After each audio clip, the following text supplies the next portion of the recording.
დილა მშვიდობისა ყველას გაგიკვირდებათ და 8 უკლია 5 წუთი და უკვე ეთერში ვართ. ჩვენმა საერთოდ მოახერხა და ზუსტად დაასვა ჩვენი გასვლის დრო 7 თებერვალია.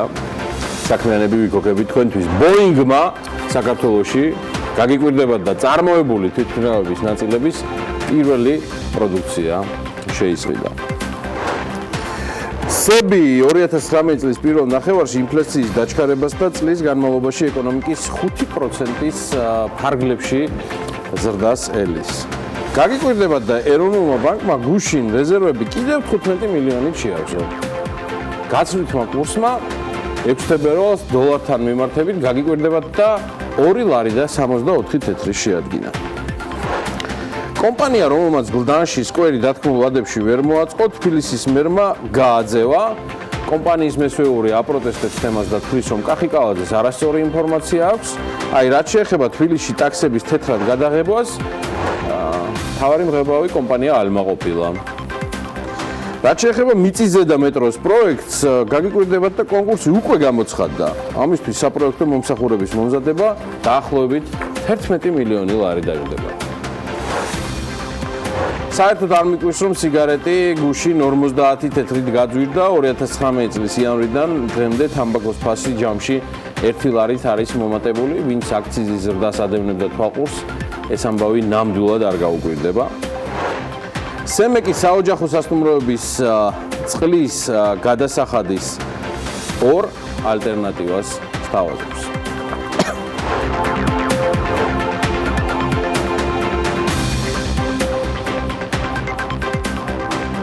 გაგიკვირდებათ და მე გიორგი ისაკაძე ვარ.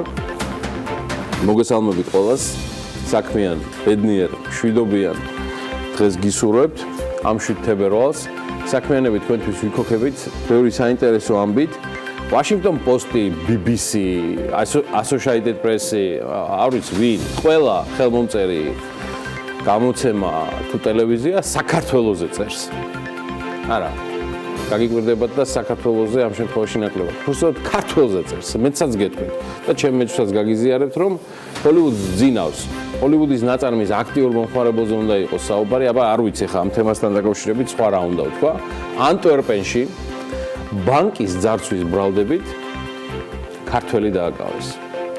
გასაკვირი არ არის, რომ მას სასამართლომ წინასწარი პატიმრობა შეუფარდა, მაგრამ მთელ ამ ეს ისტორია არის თავისთავად გასაკვირი. ადგილობრივი ხელისუფლების ცნობით 27 წლის საქართველოს მოქალაქემ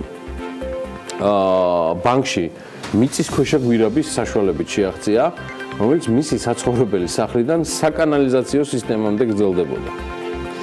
მეორე გვირაბი კი საკანალიზაციო სისტემიდან ბანკს უკავშირდებოდა. და ბელგიური მედიის ცნობით სახლი რამდენიმე თვის წინ ორმა ძმამ დაიქირავა. ანტვერპენის პროკურატურის განცხადებით ბანკის ძარცვისა და კრიმინალური დაჯგუფების ჩამოყალიბების საქმის გამოძიება კვლავ გრძელდება. არ გამოუვიდათ დაიჭირეს, მაგრამ ძარცვის დაგეგმასაც ხომ ესეთი ლაზათიანი და ესეთი კრეატიული გეგმა სჭირდებოდა. და კიდევ ერთხელ დილა მშვიდობისა, კიდევ ერთხელ ბარაქიანი უხვი წარმატებული დღე ყველას, რომელსაც რა თქმა უნდა BMG-სთან ერთად თუ გინდათ რომ ეს მართლა ესე ყველაფერი მოხდეს, დილა უნდა იყოს საქმიანი, რომელმაც ეკონომიკური თემატიკა, რომელსაც ჩვენ ვაშუქებთ, მაქსიმალურად უნდა წამოწიოს როგორც პრიორიტეტული. ჩვენ ამ საქმეს ვაკეთებთ. სხვათა შორის ახალი რეიტინგი გამოქვეყნდა ეკონომიკური გლობალიზაციის რეიტინგში. ჩვენი ქვეყანა ჯერჯერობით 23 ადგილზეა. ეს რაღაცაო იკითხავთ. გლობალიზაციის ამ ინდექსს ციურიხის ტექნოლოგიური უნივერსიტეტი ყოველწლიურად აქვეყნებს, რომელიც 203 ქვეყანას მოიცავს. ინდექსის მაჩვენებლები 3 ძირითადი კატეგორიით არის წარმოდგენილი. საუბარია მეგობრებო შეფასების სხვადასხვა კრიტერიუმზე, ეკონომიკური გლობალიზაციის დონე, საერთაშორისო ვაჭრობის და უცხოური კაპიტალის მოძრაობის სხვადასხვა კრიტერიუმები. ქვეყნის გლობალიზაციის დონე გვიჩვენებს თუ რამდენად არის ქვეყანა ინტეგრირებული მსოფლიოში ეკონომიკური, სოციალური და პოლიტიკური კუთხით. გლობალიზაციის მაღალი დონე ქვეყნის ეკონომიკური და პოლიტიკური განვითარების ხელშემწყობ ფაქტორად გახლავთ მიჩნეული. იანვრის ბოლოს ქვეყნების გლობალიზაციის რეიტინგის ახალი კვლევაც გამოქვეყნდა და როგორც მოგახსენეთ, მის თანახმად საქართველოს ეკონომიკური გლობალიზაციის ამ რეიტინგში 23 ადგილს იკავებს. 2017 წელს ამ ინდექსში საქართველოს მე-18 ადგილი ეკავა. ზოგადად გლობალიზაციის დონით საქართველოს ჯამურად 53 ადგილზეა და ათეულს თუ ჩავხედავთ, კიდევ უფრო ნათელი გახდება. რას ითვლის და ჯამში რის საფუძველზე დგება ეს რეიტინგი? პირველ ადგილზე სინგაპურია 93.9 ქულით, მას მოყვება 89 ქულით ნიდერლანდები, ხუთეულშია ბელგია, ლუქსემბურგი და ჰონკონგიც. საქართველოს, რომელიც 23 ადგილზეა, როგორც გითხარით, მას სლოვაკეთი გაერთიანებული სამეფო უსწრებენ და რიგში ჩვენს ქვეყანას გერმანია და პორტუგალია მიხვება.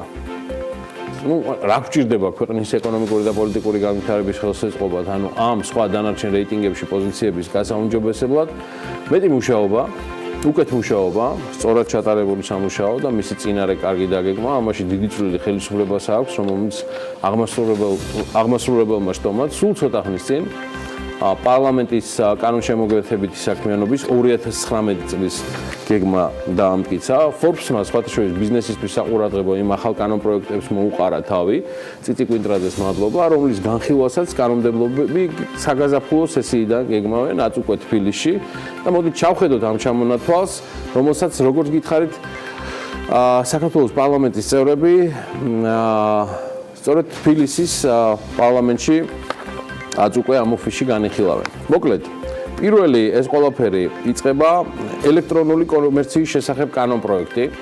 კანონპროექტის თანახმად დარეგულირდება საინფორმაციო საზოგადოების მომსახურებასთან დაკავშირებული საქმიანობა, ამ მომსახურების გამწევი და მიმღები პირების პასუხისმგებლობა და ამ კანონის მიზნებისთვის ელექტრონული ხელშეკრულების დადების წესი, ასევე განისაზღვრება პირობები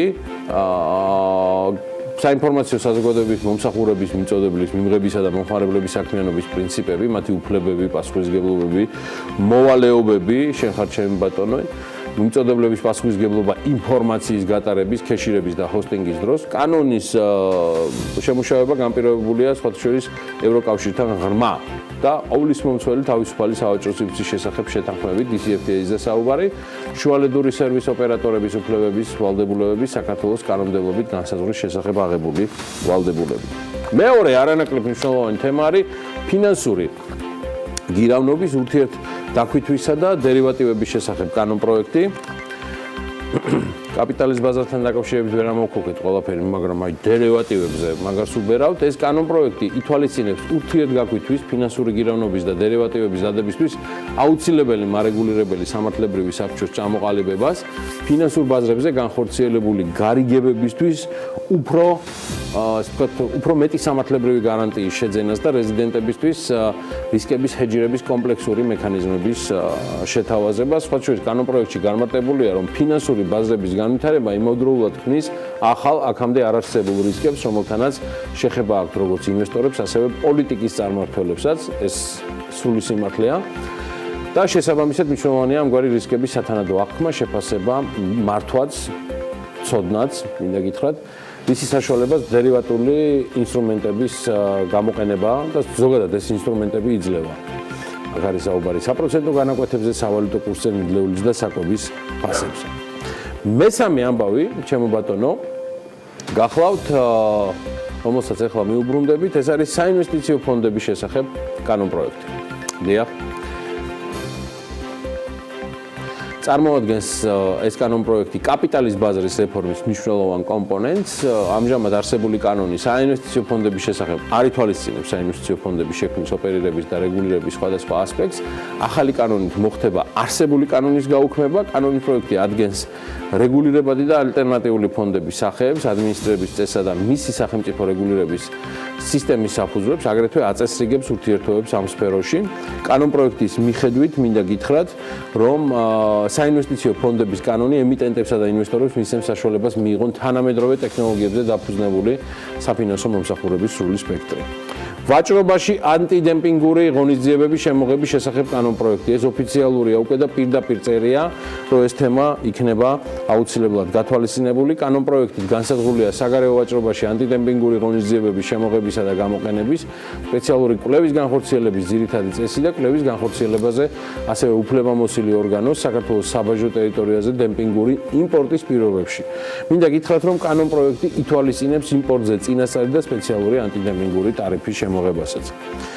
რეაბილიტაციის და კრედიტორთა კოლექტიური დაკმაყოფილების შესახებ კანონ პროექტი ეს უნდა მოინიშნოთ, ესე ძალიან მნიშვნელოვანია და ამ კანონ პროექტის მომზადებასთვის საჭიროა გადახდის უნარობის საქმის წარმოების შესახებ საქართველოს კანონში არსებული ხარვეზების წარმოჩინება, ეს გამოჩნდა და კანონის მოქმედი რედაქციით ერთმანეთისგან არ არის სამწუხაროდ გამიჯნული რეაბილიტაციის მმართველისა და საწარმოს დირექტორის უფლებამოსილების ფარგლები. გაკოტრების მმართველს არ ეკისრება სამეურვეო ქონების ფუნქციების ვალდებულება, არ არსებობს გაკოტრების პროცესის რეაბილიტაციის პროცესში გადაქმნის შესაძლებლობა, გაკოტრების შემდეგ დარჩენილი ქონება პარტნიორების ანაცვლოდ სახელმწიფო სანქციის აღსრულების ეროვნული ბიუროს საკუთრებაში მოქცევის წესი. მოკლედ, რიგ შემთხვევებში უგულებელყოფილია არაუზრუნველყოფილი კრედიტორის უფლებები.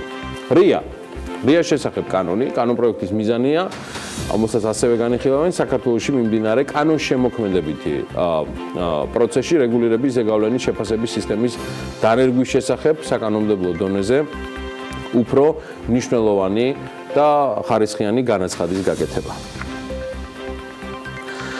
და კიდევ ერთი თემა, ეს არის სალიცენზიო და სანებართვო მოსაკრებლის შესახებ კანონ პროექტი, რომელიც ითვალისწინებს ერთის მხრივ მაგალითად ლანჩხუთის მუნიციპალიტეტის დაბა გრიგოლეთის ტერიტორიაზე, ოზურგეთის მუნიციპალიტეტის დაბა ურეკის ტერიტორიაზე და ფოჩი სამორინეს მოწყობის სანებართვო მოსაკრებელის განსხვავებული განაკვეთით დაბეგვრას, ხოლო მეორეს მხრივ დაბა გრიგოლეთში, დაბა ურეკსა და ფოჩი სანებართვო მოსაკრებლის გადახდისგან გათავისუფლების ახლად აშენებულ არანაკლებ 80 ნომრიანი სასტუმროს ტერიტორიაზე სამორინეს მოწყობის შემთხვევაში ახლად აშენებული სასტუმროების ტერიტორიაზე სამორინეს მოწყობის ნებართვის გაცემიდან 10 წლის განმავლობაში. მოკლედ, კანონ პროექტის მიღება მიზნად ისახავს ლანჩხუთის მუნიციპალიტეტის დაბა გრიგოლეთში, ვისაც გიყვართ ეს არაჩვეულებრივი ალაგი, ასევე ურექსა და ფოჩი აზარტული თამაშების ბაზრის სიმწირის გამოსწორებას და ამ ნებართვების თემის მოწესრიგებას.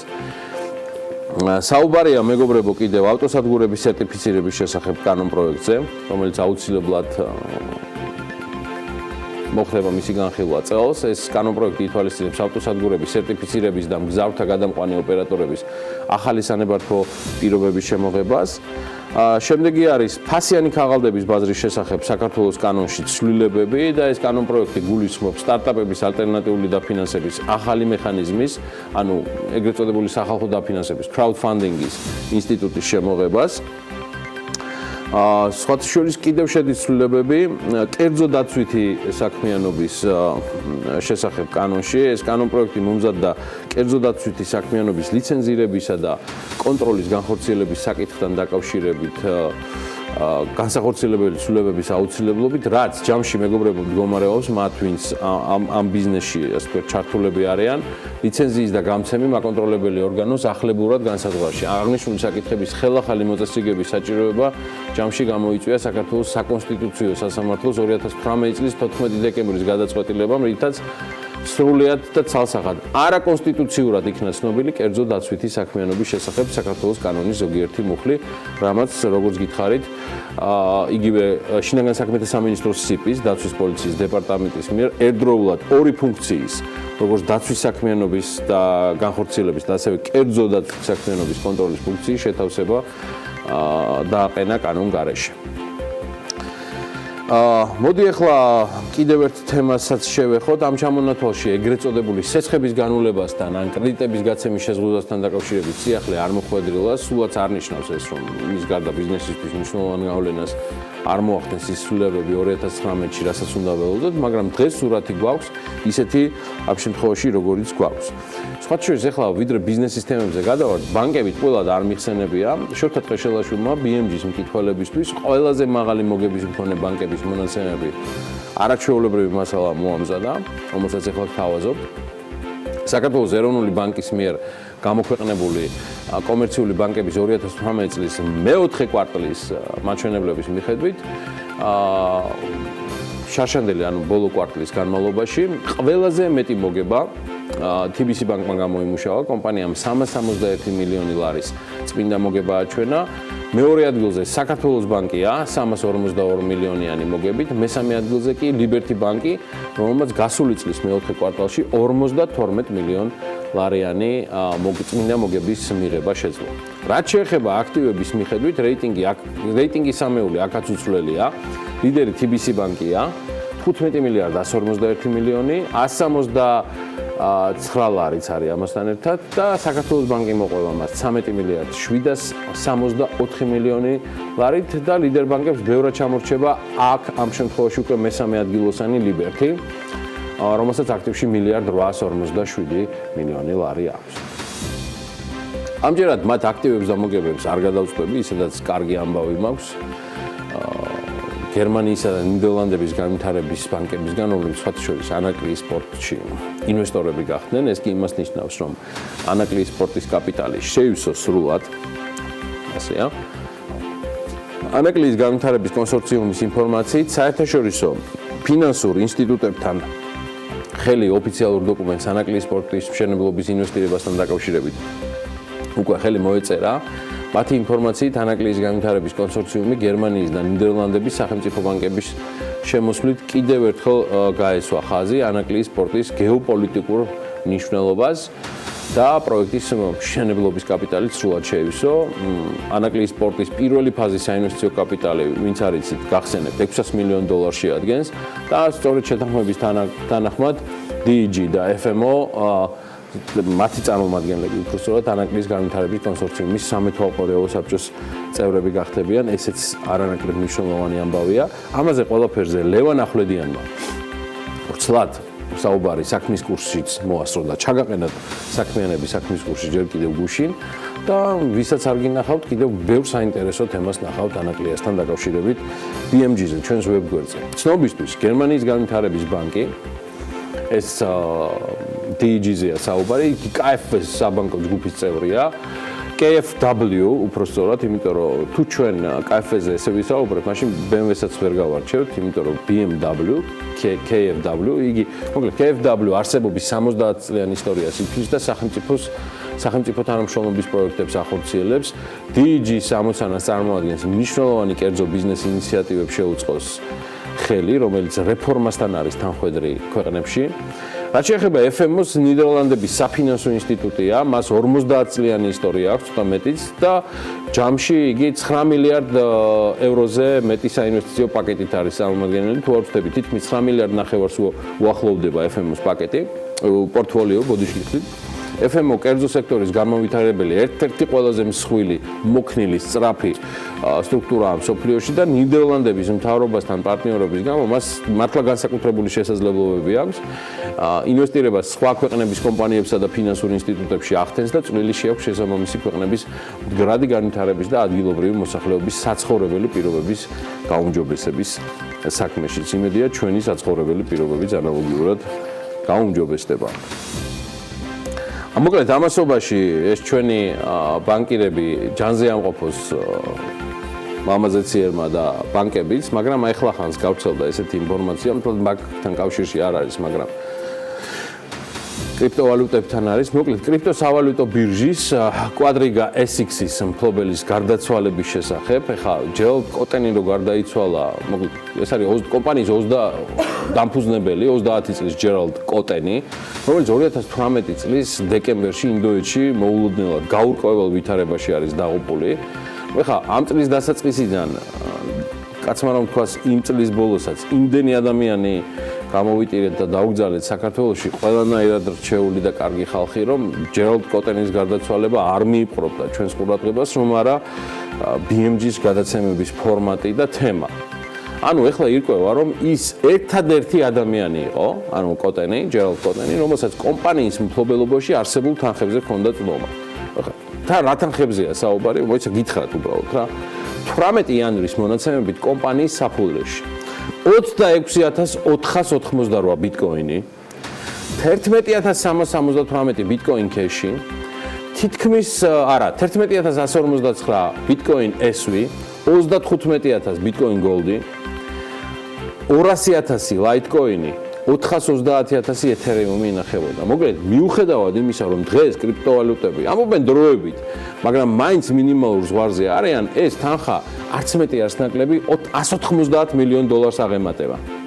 ხოდა შედან ახლა ეს გაწმილებული მიანაბრეები და და ნახეთ, ჩამონათვალე.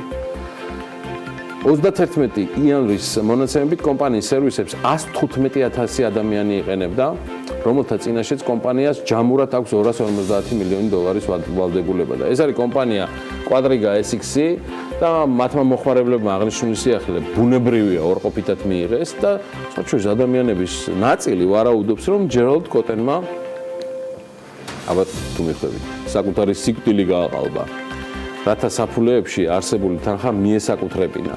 მოხმარებელთა ნაწილი კი ფულის დაკარგვას უკვე შეეგუა. ასეთი სევდიან ტრაგიკომიკული ამბავია კვადრიგა SX-თან და მის საფულესთან დაკავშირებით, რომელიც უხეშად 200 მილიონის ფინანსებს კრიპტოვალუტებში გამონახულს ინახავს თავის იმაზე. გადავერთეთ საქართველოსზე და შევდებით ახლა ახალი ამბები ბიზნესზე და ეკონომიკაზე. 2019 წლის იანვრიდან დღემდე თამბაქო 1 ლარით გაძვირდა სტატისტიკა კი გვიჩვენებს, რომ საქართველოში უფილტრო სიგარეტის მოხმარება 2015 წლის შემდგომ მზარდია.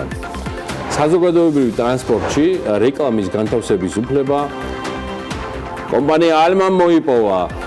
სამგორიდან რიოს დასახლებამდე მიწისძე და მეტროს მშენებლობის პროექტთან დაკავშირებით კონკურსიც გამოცხადდა. ესეთი ამბავია. ყველაფერი დანარჩენისთვის ქალბატონებო და ბატონებო, BMG-ში არსებობს აღალაპიაშვილი, რომელიც დილიდან იწყებს როგორც ყველაზე მარდი და პროფესიონალი როგორი ხარ? ხო. მაღალ პროფესიული ასე ვთქვათ თვისებების მქონე ტოროლა თქვენთვის ეკონომიკისა და ბიზნესის ამბების გამოზდის კარგად, იმიტომ რომ რასაც ჩვენ უყურებთ, მოთხოვნა ამ ინფორმაციებზე ბევრია. დილამშვიდობის. დილამშვიდობის. ჯერალდ კოტენის ამბავი როგორ მოგეწონა? უნდა აღნიშნო, რომ ზუსტ რიცხვს ვერ ვიტყვი, მაგრამ სოფლიო მასშტაბით იმ ადამიანთა რაოდენობა და იმ თანხების მოცულობა, ვინც შესაბამისად დაკარგეს პაროლი საკუთარ კრიპტოვალუტებზე ცნობის, არის ძალიან დიდი და მილიარდობით დოლარია თანხის მოცულობა, რომლებიც დღეს ფაქტობრივად არის მიუწვდომელი, იმიტომ რომ კრიპტოვალუტის მფლობელებმა იციან ერთი მარტივი წესი, 32 სიმბოლოიანი პაროლი, რომელიც მათ საკუთარ კრიპტოვალუტაზე ცნობის შესაძლებლობას აძლევს, თუ დაკარგეს ან დავიწყდათ, უბრალოდ კარგავან იმპულსაც, რაც ამ კრიპტოვალუტებში დააბანდეს. თუმცა ეს იქით იყოს და ჩვენ ასეთი პრობლემები არ გვაქვს, ეს კარგია თუ ცუდი არ ვიცი. შეიძლება გაგვახსენებინა კიდეც პაროლი 200 მილიონამდე რო გქონდეს სადმე შენახული. ეხლა ბიზნესი ახლებების დრო არის და მოდით გადავხედოთ ამ ამბებს. სხვათა შორის BMG-ს ძალიან საინტერესო მიმოხილვა აქვს ყოველდღიურად და შეგიძლიათ საქმიანი დილის ეთერს მიღმა კიდევ ბევრი საინტერესო წაიკითხოთ ჩვენს ვებგვერდზე. რაც შეეხება ამბებს, დაზღვევის ზედამხედველობის სამსახურის ხელმძღვანელის პოსტზე დავით ონოფრიშვილის კანდიდატურა განიხილება, ესეც BMG-სთან. თავად დავით ონოფრიშვილმა დაადასტურა და ის ამბობს, რომ მის კანდიდატურაზე ნამდვილად მიდის საუბარი, თუმცა საბოლოო გადაწყვეტილება ჯერ მიღებული არ არის. კითხვაზე რა დროში გადაწყდება დაზღვევის ზედამხედველობის სამსახურის ხელმძღვანელის პოსტზე მისი დანიშვნის გადაწყვეტილება, ონოფრიშვილი ამბობს, რომ ეს მაშინ გაირკვევა, როცა პრემიერი შესაბამის გადაწყვეტილებას ხელს მოაწერს. 2019 წლის 1 იანვრიდან დღემდე თამბაქო 1 ლარით არის გაძვირებული. British American Tobacco-ს კორპორაციული დირექტორი ზვიად ცხვითარიძე ამბობს, რომ სიგარეტზე ფასის მატება 1 იანვრიდან აქციზის განაკვეთის რადიკალურ ზრდას უკავშირდება. მხოლოდ დღეს სიგარეტი 50 თეთრით არის გაძვირებული. ეს არის რიგით მეორე ფასების ზრდა თამბაქოზე, თუმცა ეს ყველაფერი ამით არ სრულდება. მესამე და მეოთხე ფაზაც იქნება, რის შემდეგაც პროდუქციის ფასი მინიმუმ კიდევ 50 თეთრით გაიზრდება, ამბობს ცხვითარიძე. 2019 წლის 1 იანვრიდან უფილტრო სიგარეტის აქციზის გადასახადი 60 თეთრიდან ლარი და 70-მდე გაიზარდა, ფილტრიანი სიგარეტის ადვალური გადასახადი კი 10-დან 30%-მდე ზრდას აჩვენებს. ამ ყველაფრის ფონზე საქართველოში უფილტრო სიგარეტის მოხმარება 2015 წლის შემდგომ მზარდია. თამბაქოს ნაწარმზე გაცემული აქციზური მარკების სტატისტიკის მიხედვით უფილტრო სიგარეტის მოხმარებამ 2018 წლის განმავლობაში 115 მილიონი კოლოფი შეადგინა და 2017 წლის მაჩვენებელს 46%-ით აღემატება. უფილტრო სიგარეტის მოხმარების ზრდის ერთ-ერთი წამყვანი მიზეზი მისი CAP იყო, რამაც აქციზის გადასახადი განამტკიცა. 2019 წლის 1 იანვრამდე ფილტრიანი სიგარეტის აქციზი ლარდა 70-მდე, როგორც გითხარით, უფილტრო კი სამჯერ ნაკლები იყო, თუმცა 60 თეთრამდე გაზრდილი.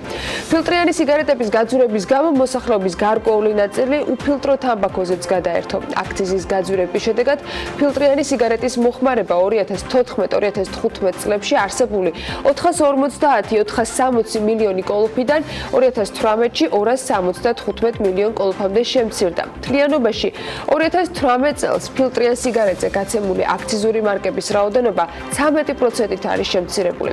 ფილტრიან და უფილტრო სიგარეტებზე გაცემული აქციზური მარკები 6 მილიონი კოლოფით შემცირდა, რაც თამბაქოს ბაზრის ზოგადად შემცირებაზე მეტყველებს.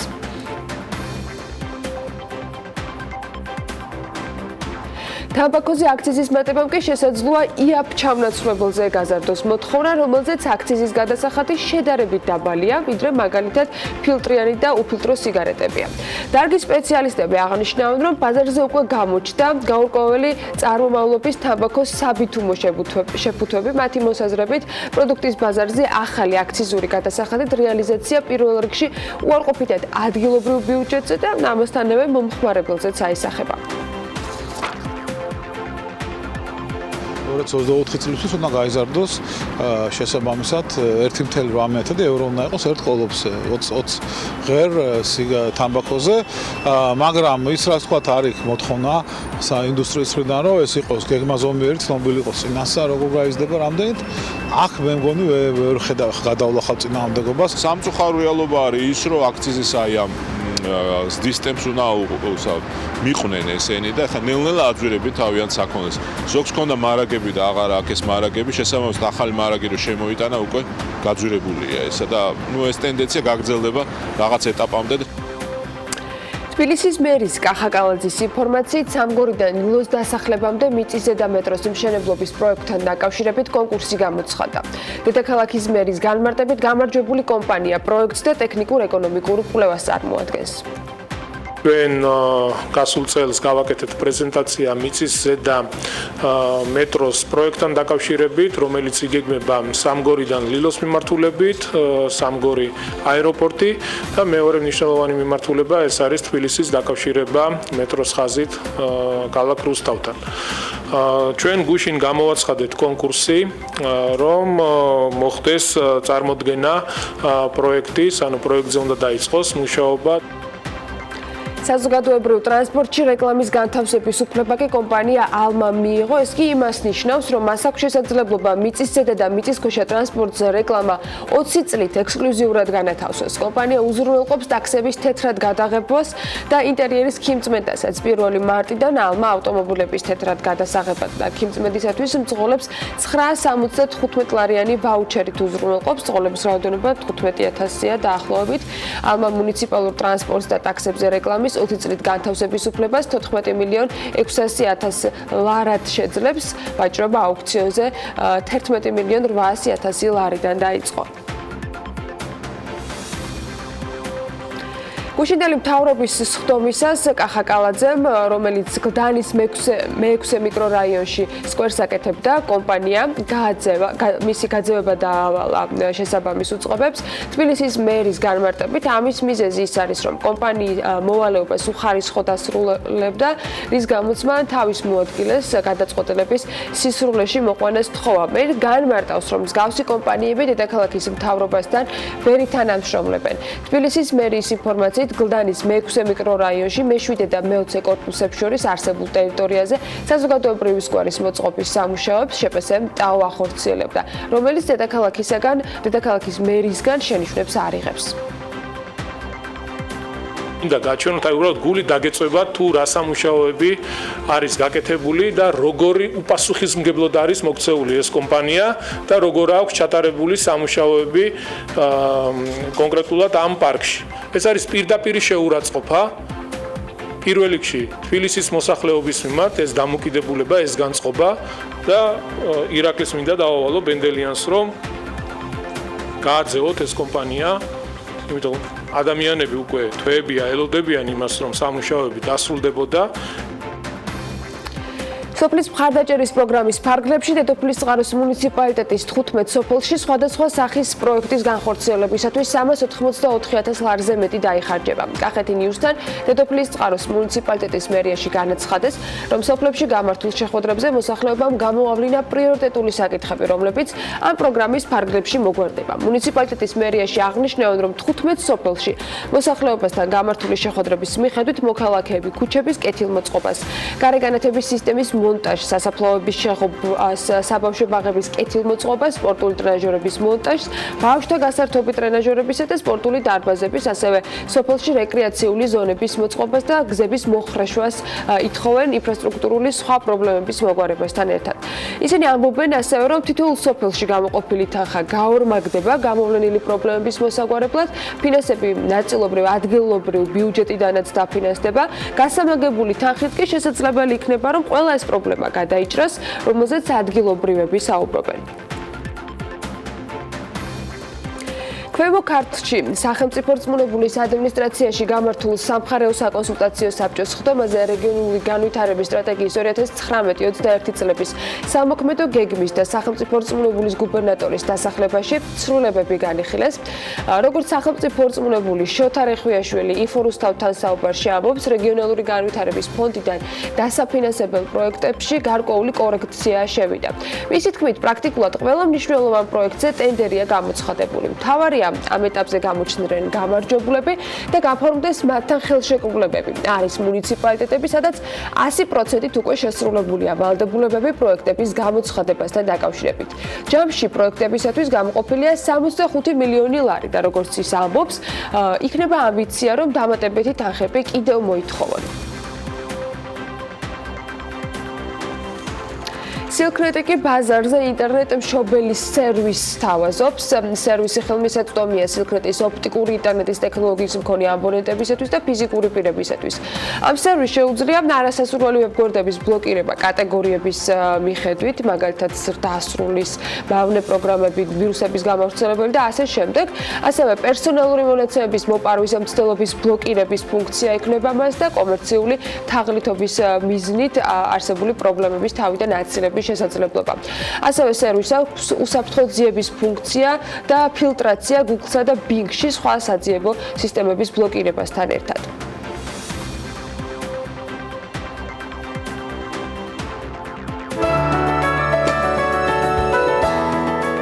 ამინდის პროგნოზის სპონსორია დეველოპერული კომპანია Orion ჯგუფი.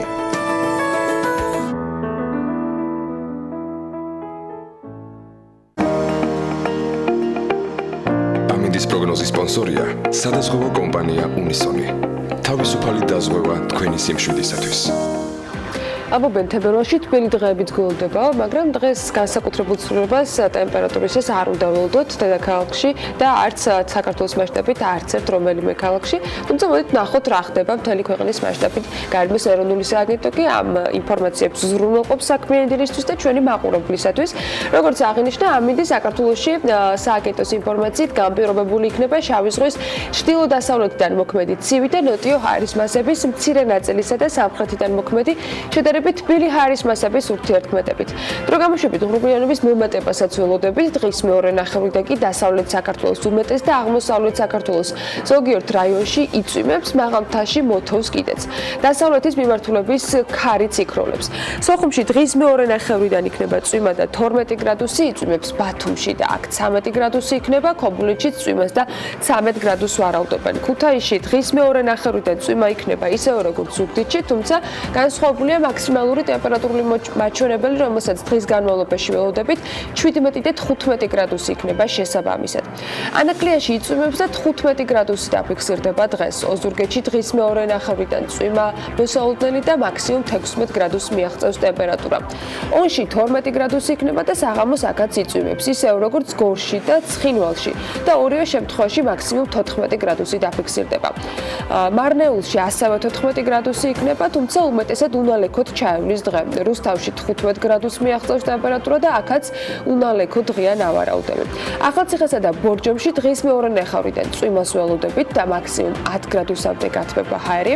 ბაკურიანსა და ახალქალაქში ორივე შემთხვევაში 6 გრადუსი იქნება, თუმცა ბაკურიანში დღის მეორე ნახევრიდან თოვლ-ჭყაპია ნავარაუდები. ახალქალაქში კი უმეტესად უნალექოდ ჩაივლის დღე. დღის მეორე ნახევრიდან თოვლ-ჭყაპი იქნება სტეფანწმინდაშიც და აქ მაქსიმუმ 5 გრადუსს მიაღწევს ტემპერატურა. თელავში უმეტესად უნალექო ამინდია მოსალოდნელი და 16 გრადუსი დაფიქსირდება. თბილისში დრო გამოშვებით ღრუბლიანობა მოიმატებს, დღის მეორე ნახევრიდან შესაძლოა იყოს მცირე წვიმაც, იქროლებს დასავლეთის მიმართულების ქარი და მაქსიმუმ ჰაერი 14 გრადუსამდე გათბება. აი ასეთი იქნება 7 თებერვალი თბილისში და საქართველოს არაერთ ქალაქში, რომელთან დაკავშირებითაც ინფორმაციას გარემოს ეროვნული სააგენტო გვაწვდის.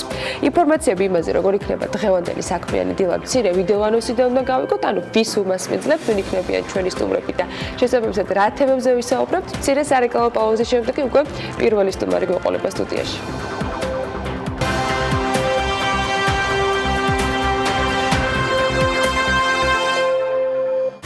7 თებერვალს დილას საქმიანად იწყებენ მარიამ ადამია და სანდრო ასათიანი. დავით შვანგირაძე, ბესონამ ჩავაძე და გიორგი ხიშტოვანი. თათია ჩაფიჩაძე მანანა რატიანს მასპინძლობს. გვესტუმრება სულხან წულუგიძე. მანანა მანჯგალაძე საქმიანების მორიგ გმირს გვაცნობს. დილა საქმიანია ტელევილზე.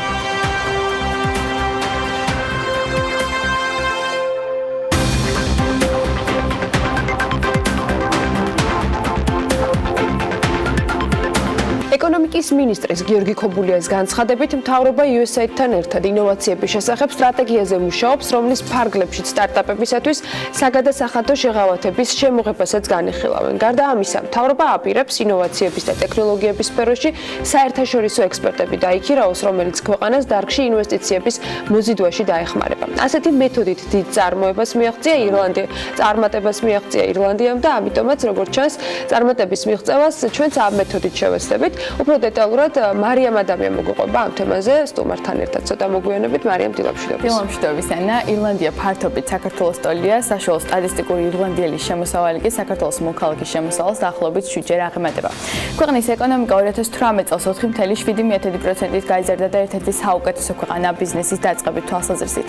ექსპერტები ირლანდიის ამ წარმატებას ტექნოლოგიებისა და სტარტაპების წინა პლანზე წამოწევას უკავშირებენ. ამ მიმართულების გაძლიერებას კი ირლანდიის მსგავსად საქართველოს მთავრობაც გეგმავს. გადავხედოთ ჯერ ირლანდიაში რამდენად გაამართლა ამ სტრატეგიამ და შემდეგ უკვე საქართველოს მაგალითიც ვისაუბროთ სტუმართან ერთად.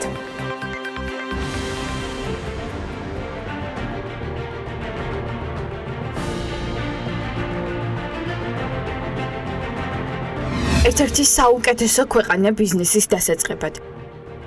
ერთ-ერთი საუკეთესო ქვეყანა სტარტაპერებისათვის. ერთ-ერთი საუკეთესო ქვეყანა ეკონომიკური ზრდის მაჩვენებლით. საუბარია ირლანდიაზე, სადაც სწორი სტრატეგიის რეფორმებისა და ეკონომიკური მოდელის შემუშავების შედეგად ბოლო პერიოდში ნათქვამი სიტყვები საუკეთესო, მიმზიდველი, ლიდერი და პირველი მხოლოდ მას უკავშირდება. და თუ რატომ ამის გასარკვევად გადავხედოთ ქვეყნის მთავარ სტრატეგიას. ირლანდიაში განსაკუთრებით აქტუალური და პრიორიტეტული ტექნოლოგიებისა და რა თქმა უნდა IT სტარტაპერების წინ წამოწევაა. ქვეყანაში შექმნილია ხელსაყრელი გარემო ბიზნესის დასაწყებად. მარტივია ბიზნესის დარეგისტრირება და მისი წარმოება. განვითარებულია ინფრასტრუქტურა, დაბალია გადასახადები, მარტივია ქვეყნიდან საერთაშორისო ბაზარზე გასვლა.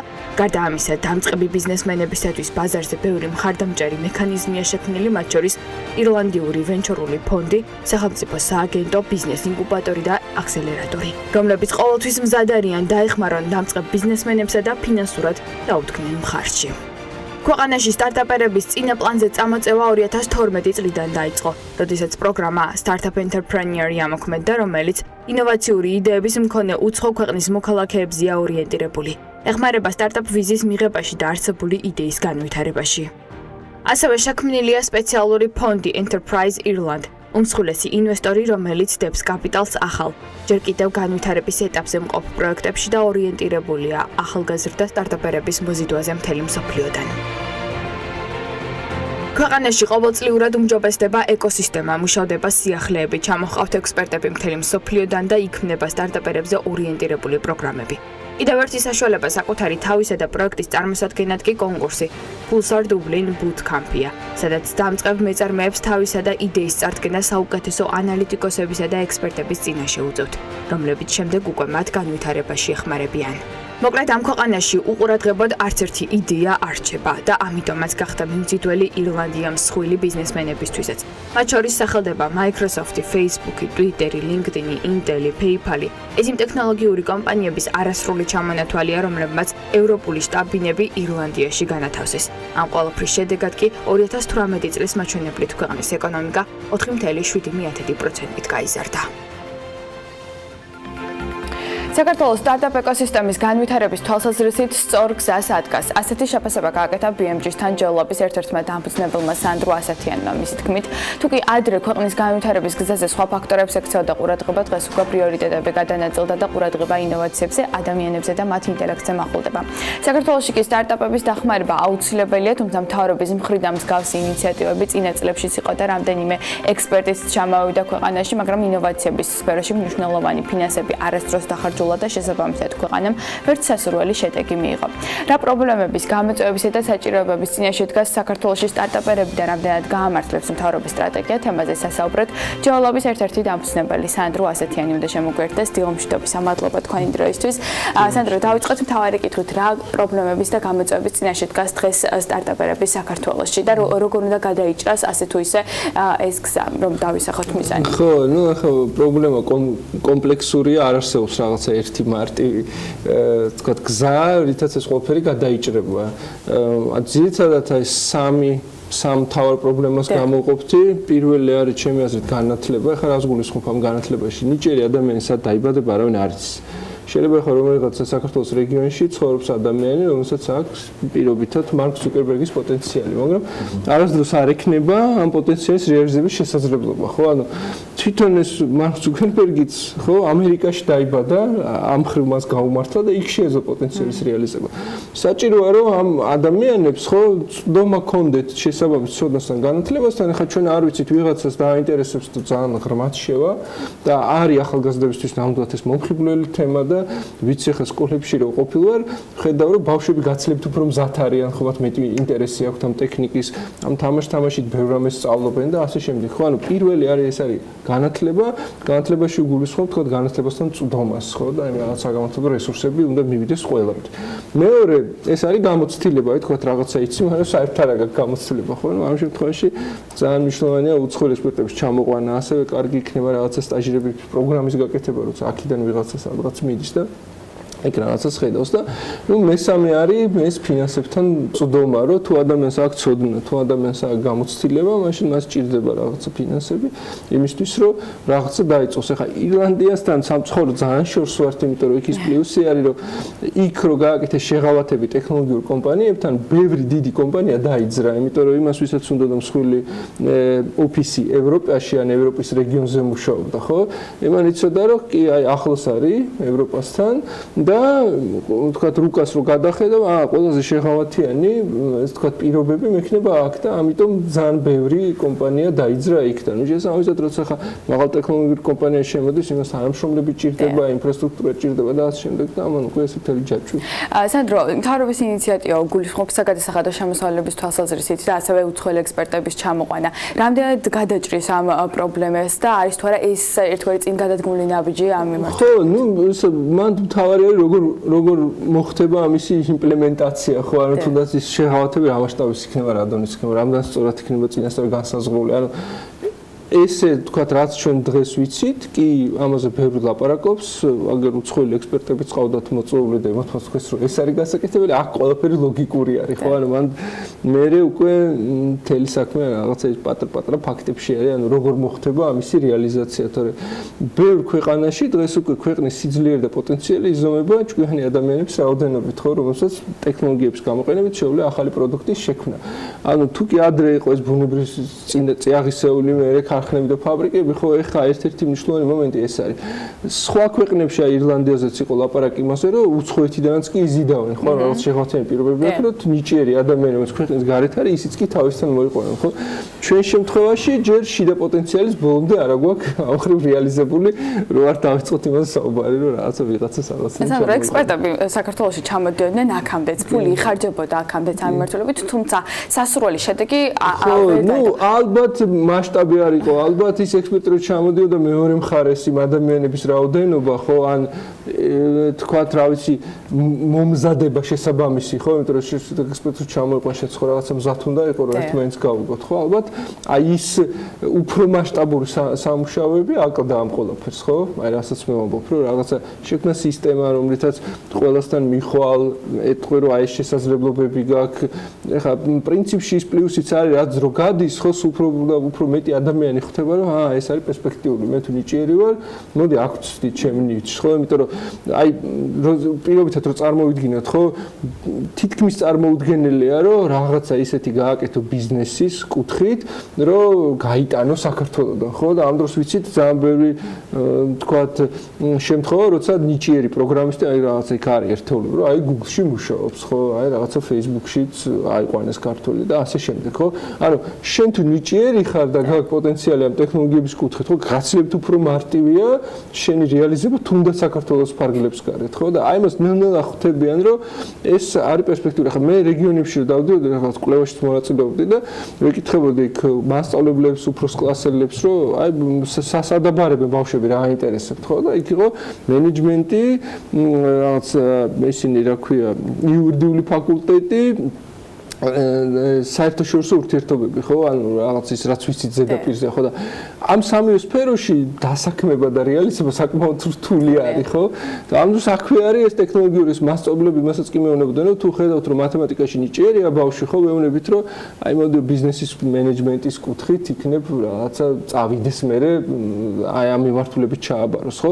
არა, რა თქმა უნდა, ეს ყველაფერი საჭირო არის, მაგრამ იქ რეალიზება გაცილებით უფრო რთულია, აქ უფრო მეტი რესურსი გაქვს და ამ სფეროზე არავინ პერსპექტიულია საქართველოში მაგალითად სტარტაპერისთვის ბიზნესის დაწყება რატომ უნდა დაიწყოს სტარტაპერმა საქართველოში ბიზნესი დაწყება? აი არ ვიცი ხა როგორც ირლანდიაში მოხდა ხო ეს არის ესეთი რაღაც ადგილი რომელზეც გადიხარ უფრო დიდ საერთაშორისო ბაზარზე და ევროპულ ბაზარზე ხო ანუ იქ თუ გაქვს რაღაცა ცენტრალური ოფისი მე ადვილია უფრო ევროპაში შენი პატარა ქვე ოფისების მართვა ხო არ ვიცი თუ აქითა რეგიონი აი მაგალითად უზარმაზარი ქვეყანა ირანი ხო რომელიც თუ მოიხსნა სანქციები და თუ წავიდა იქ იმაზე საქმე რომ იქ რაღაცები უნდა განვითარდეს ხო მაშინ საქართველოს არის ძალიან პერსპექტიული ადგილი იმიტომ რომ ირანს მეზობლებთან არც ისე კარგი ურთიერთობები გაუჭირდება მეზობლებთან ერთად ამ ეკოსისტემის ასე ვთქვათ განვითარება ხო იქითკენ აზიური ქვეყნები არის საკმაოდ დიდი რომლებსაც ასევე დიდი პოტენციალი აქვს რა ანუ თუ განვითარების ვექტორი აქეთკენ გადმოიხარა, მაშინ ჩვენ გვაქვს იდეალური ადგილმდებარეობა, აი შეგვიძლია რაღაც ამხრივ ირლანდიას შევადაროთ, რომ უფრო დიდ მასშტაბზე, ასე ვთქვათ, გახვიდე რა. ამიტომ, ნუ აქ არის ეს რაღაც ეს პოლიტიკური მომენტებიც რა, თუ ეს სიტუაცია შეიცვალა, მაშინ საკმაოდ დიდი პერსპექტივა გვექნება.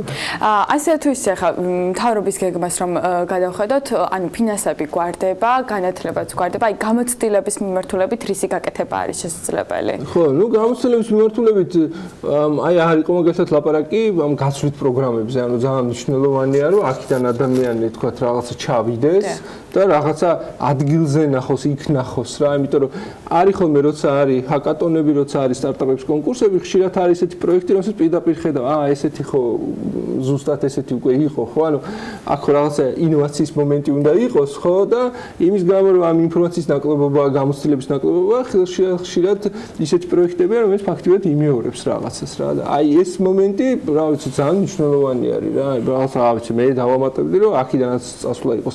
კიდევ ერთხელ ვიმეორებ, ხა ჩვენ ჯერ არ ვიცით რა მასშტაბები ექნება ამას, ხო, რაღაცა შეიძლება 3 კაცი ჩამოვიდეს, შეიძლება 30 კაცი ჩამოვიდეს და როგორ იქნება ორგანიზებული, ეს ძალიან მნიშვნელოვანია. თქვენ უშუალოდ შეხება გაქვთ ახალგაზრდა თაობასთან და ანუ ამ დარგში ხართ ჩართული და რომ შევაფასოთ თაობა, რამდენად არის პერსპექტიული, რამდენად მოდის თაობა, რომელიც იქნება უშუალოდ ტექნოლოგიებზე ორიენტირებული, იმისათვის რომ გარკვეული წინ გადადგმული ნაბიჯები გქონდეს ამ მიმართულებით წინ წავიდეს ტექნოლოგიების კუთხით. მე შემიძლია თქვა რომ ჩვენ საკმაოდ სწრაფად შეგვიძლია ქართველებს რაღაცების ადაპტირება, ხო? ანუ რაღაცა გაჩნდა და ამას ავიტაცებთ ხოლმე. თვითონ ტექნოლოგიების მოცვა ერთ-ერთი ინდოელი ექსპერტი მსოფლიო ბანკის მეუბნება მე რომ თქვენი პრობლემა არ არისო ტექნოლოგიებთან წვდომაო, ანუ რას გულისხმობდა ის რომ აი ეს რეგიონებში რომ ჩასულა რომ იკითხავს ბავშვებისთვის აი რაღაც არის აქ ვინმე ვინც ინტერნეტში არასდროს არ შესულა, არავის ხელი არ აუწევია ხო რაღაცა და იცნობთ თქვენ ვინმეს ვისაც ინტერნეტთან არასდროს არ ქონია შეხება, ანუ ესეცაც ვერ იწევენ, ხო ეს იმას ნიშნავს რომ ესე იგი რაღაცა ტექნიკასთანაც შეხება აქვს სხვანაირად როგორ შევა რა კი თქვა ღარიბი ქვეყანა ავარჩიება ყველას პერსონალური კომპიუტერი არა აქ რეგიონში, მაგრამ აქვთ მობილური ტელეფონები ხო და იმითი ხშირად შედიან და ეს რაღაცა კომუნიკაციის ელემენტარული კომუნიკაციის უნარები აქვთ ხო ანუ მე ამით იმის თქმა უნდა რომ ჩვენ საკმაოდ სწრაფად მოვახდინეთ რაღაც ამ სიახლეების ადაპტირება და რეგიონებშიც ეს არის ხო ეხლა უფრო ღრმად რო ჩავიხედოთ არის ხოლმე ამაზე ლაპარაკი რომ ზოგადად კრეატიული ხალხი ვართ ქართველები და შეგვიძლია რაღაცების სხვანაირად დანახვა რაც ამ სფეროში ძალიან მნიშვნელოვანია მაგალითად ქართველებს გვაქვს ჩვენი შრიფტი რაში დაგვჭირდა ეხლა მთელი ევროპა აგერ უამრავი ქვეყანაა ნიჭიერი პოტენციალი აქვს უზარმაზარი იყენებს ლათინურ შრიფტს სხვა რაღაც ჩვენი გამოვიგონეთ არის ეს პარალელები რომ დრო წავიდეთ ეროვნულ მუზეუმში და რომ ნახოთ ის ძველი ბრინჯაოს თქვათ რაღაცა ნაკეთობები იმ დროისთვის ეს დაახლოებით ისეთივე ტექნოლოგია იყო როგორც ელონ მასკის თქვათ ის რაკეტა რომელთაც მარსზე უნდა გაფრინდე ხო და ცნობილია წყაროებიდან რომ აი რაღაც არ ვიცი როგორ ვისწავლეთ რკინის დამუშავება და ამით ცნობილი ვიყავით ანუ შემიძლია ვთქვა რომ ეს პოტენციალი არა მარტო ამ თაობაში არამედ რაღაცა ქართველებს გენში გვაქვს ხო და ამიტომ რა ვიცი ამისი არ მეშინია იმიტომ რომ ინტერესი აქვთ ბავშვებს ანუ ეგ თავარია ინტერესი ხო წვდომა ასე თუ ისე აქვთ აი სოდნარი საჭირო იცი რა ეხა შენ ეს მობილური ტელეფონი გაქვს ამით მარტო თამაში კი არ შეგიძლია ამით შეგიძლია ცოდნაც მიიღო აი ნახე ესეთი რესურსები აი ნახე შენ ხელა ბავშვმა სადღაც იქ რაღაცა ის გააკეთა და აი რაღაცა ესე დააჯილდოეს და მოდი აბა შენც აი იმასაც გავიხსენებ რომ ეხლა ცოტა ხნის წინ ქართველებმა ოლიმპიადაზე რა ქვია კომაროვის ბავშვები იყვნენ თუ არ ვცდები საკმაოდ მაღალი ჯილდოები აიღეს ხო იქ რაღაც მთელი მსოფლიოდან იყვნენ ბავშვები და რაღაცა გამოჩნდა რომ არა ვართ თქვა რაღაცა ჩამორჩენილები ამ პროცესში კი მადლობა სანდრო საინტერესო საუბრისთვის ჯოლოვის ერთ-ერთი დამფუძნებელი სანდრო ასეთიანი იყო ჩვენთან სტუმრად და ვაფასებდით თავის გეგმას ტექნოლოგიებისა და ინოვაციების წინ წამოსწევასთან დაკავშირებით როუთან დაკავშირებით ეს დარწმუნებული რომ კიდევ ბევრ საინტერესო ამბავს გაგვიზიარებს მარიამ ადამია, რა თქმა უნდა, BFG-ს კითხვებს მუდმივად იქნება ინფორმირებული, როგორც კი ეკონომიკის სამინისტროსგან რამე სიახლე გვექნება სწორედ ამ გეგმასთან დაკავშირებით. ჩვენ წინ სარეკლამო პაუზა გველდება და რამდენიმე წუთში სხვა სიახლეებით გიბრუნდებით.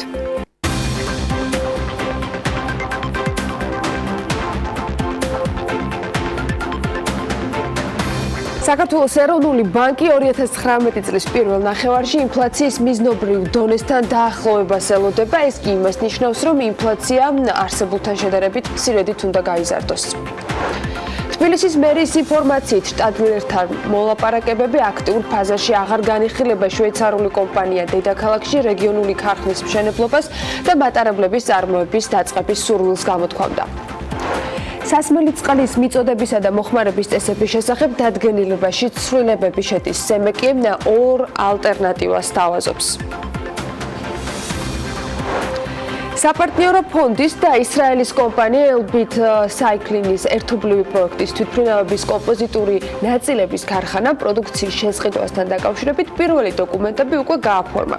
საქართველოში წარმოებული პირველი პროდუქცია მსოფლიო ავიაგიგანტ ბოინგისათვის დამზადდა, საწარმო სატესტო რეჟიმში მუშაობაც დაასრულა და სარეალიზაციოდ პირველი პროდუქციის გამოშვება დაიწყო.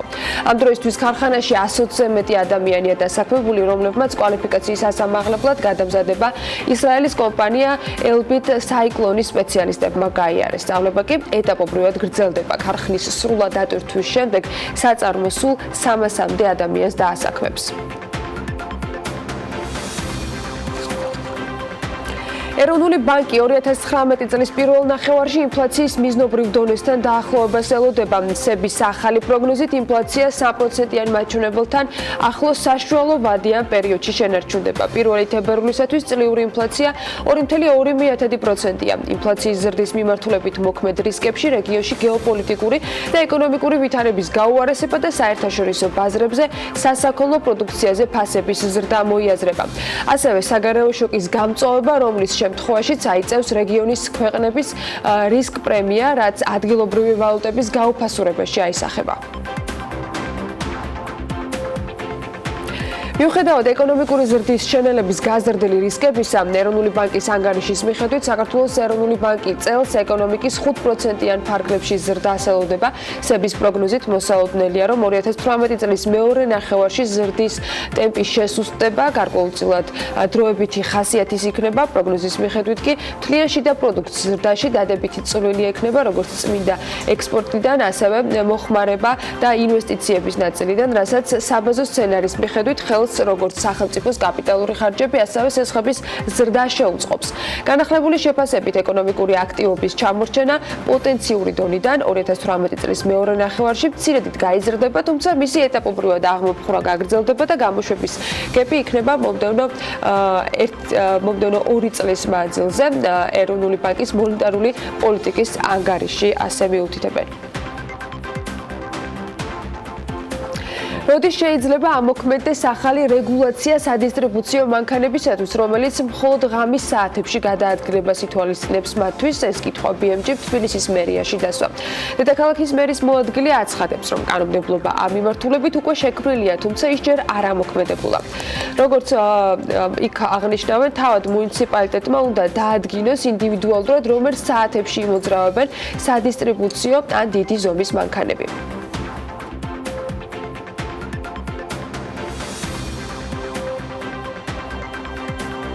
სადისტრიბუციო და დიდ მანქანებს შესაძლებელია დაუწესდეთ, ასე ვთქვათ, ის საათები 24 საათის განმავლობაში, როდესაც მათ ქალაქში გადაადგილება შეეძლებათ ან შეეზღუდებათ, თუმცა ამ ეტაპზე, რადგანაც ჩვენ სატრანსპორტო პოლიტიკის განხორციელების სხვადასხვა მიმართულებაზე ვიყოფებით, მათ შორის საათობრივი პარკირების, მათ შორის ბასლაინების გამოყოფის და ინფრასტრუქტურული სამუშაოების ჩატარების აქტიურ ფაზაში ვართ. საკანონმდებლო დონეზე ეს საფუძვლები უკვე გაჩენილია, მოფიქრებულია შემოსავლების სამსახურთან ერთად აღსრულების სქემები და ჩვენ აუცილებლად მიუბრუნდებით ამ საკითხებს.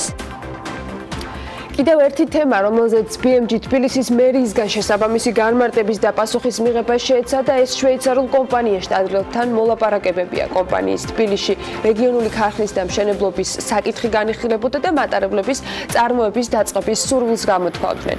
აღმოჩნდა, რომ კომპანიასთან მოლაპარაკებები შეჩერებული არ არის, თუმცა აქტიურ ფაზაში ის აღარ განიხილება. ბოლოს ინფორმაცია მერიამ შტადლერთან მოლაპარაკებების თაობაზე გასული წლის სექტემბერში გაავრცელა. მაშინ საუბარი იყო, რომ შტადლერიც და მერიაც გარკვეული მოთხოვნების დაკმაყოფილებას ითხოვდნენ, რომელთა შესრულების შემთხვევაშიც დედაქალაქში სწორედ შტადლერის საწარმო ამოქმედებოდა. თუმცა არც მაშინ და არც ახლა მერია ამ მოთხოვნებსა და მათ დეტალებზე საუბარს არ აპირებს. რა თქმა უნდა, მოთხოვნები არამხოლოდ ჩვენგან იყო წაყენებული, არამედ მათგანაც არის ამოყენებული მოთხოვნები. თემა რა თქმა უნდა ჯერჯერობით დახურული არ არის, თუმცა აქტიურ ფაზაში ეს მოლაპარაკებები ამ ეტაპზე არ იმყოფება. ჩვენ განვიხილავთ მათი მიერ წარმოდგენილ წინადადებებს და საბოლოოდ, როდესაც გვექნება ჩვენს პოზიცია, მივიღებთ ამაზე გადაწყვეტილებას და თქვენც რა თქმა უნდა შეგატყობინებთ. არ მინდა მე სიმართლე გითხრათ, ეხლა დეტალებზე საუბარი, ანუ გარდა იმისა, რომ კომპანიამ უნდა დაიწყოს საქართველოში ლოკალიზაცია, ანუ მისი პროდუქციის წარმოება, ამას გარკვეული პირობები მოყვება. კომპანია გუდაური ჰელისკის დამფუძნებელი ბატო ასათაშვილი ამბობს, რომ ანაკლია ახალი კურორტია და მას პოპულარიზაცია სჭირდება. სწორედ ამიტომ ფესტივალების წყვეტა არ უნდა მოხდეს.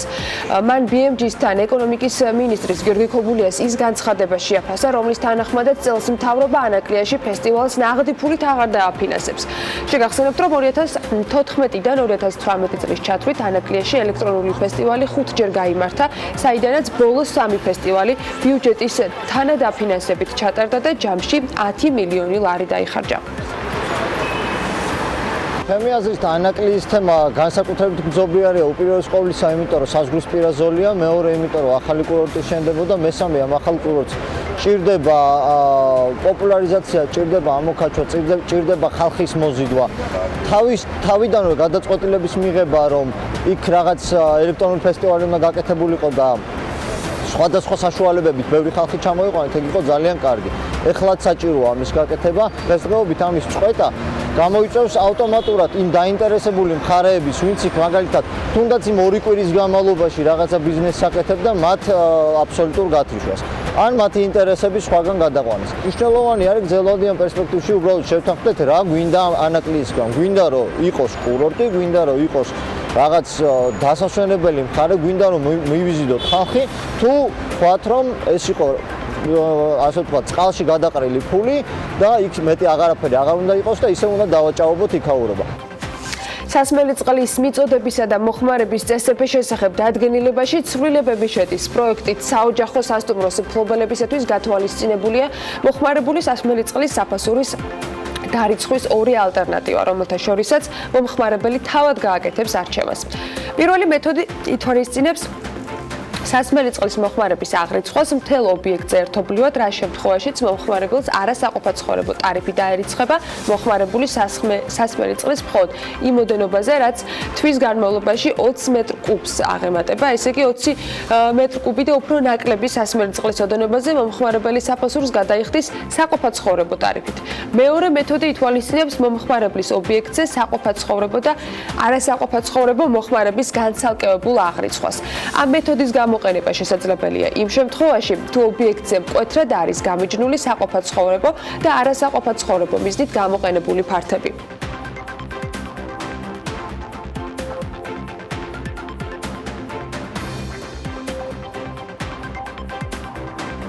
სულ ცოტა ხნის წინ ოტომოტორსის წარმომადგენლობით დედაქალაქში ავტომობილების მსოფლიოში ცნობილი ბრენდის ლიფანის ცენტრი გაიხსნა. ეს ცენტრი მომხმარებელს სხვადასხვა ტიპის შეთავაზებებს და გადახდის მოქნილ პირობებს სთავაზობს ოტომოტორსისა და ლიფანის ერთობლივი თანამშრომლობის შესახებ. მოკლე სიუჟეტი უნდა ვნახოთ.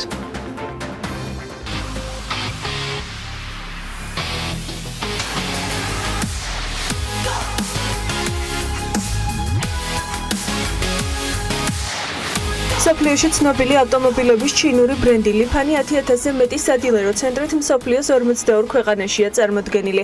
მათ რიცხვს სულ ცოტა ხნის წინ თბილისით შეუერთდა, სადაც ოტომოტორსის წარმომადგენლობით ლიფანის ცენტრი გაიხსნა.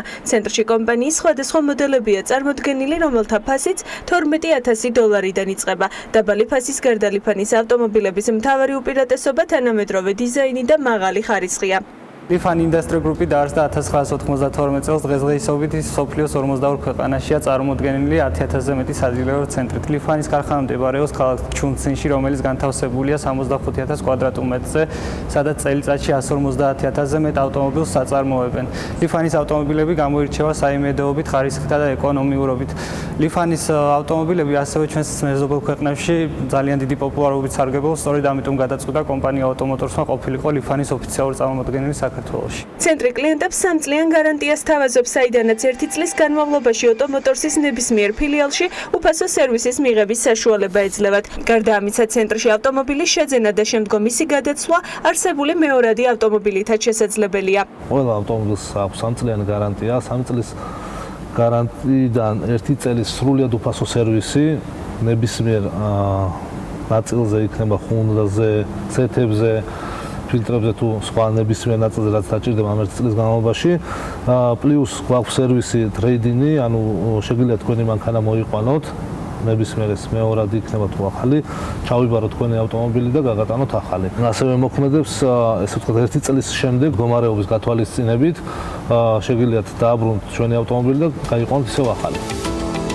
ლიფანის ცენტრში ავტომობილების შეძენა მომხმარებლებს გადახდის მოქნილი პირობებით შეუძლიათ. საბანკო განვადებების გარდა სხვადასხვა ტიპის ფასდაკლებებიც მოქმედებს.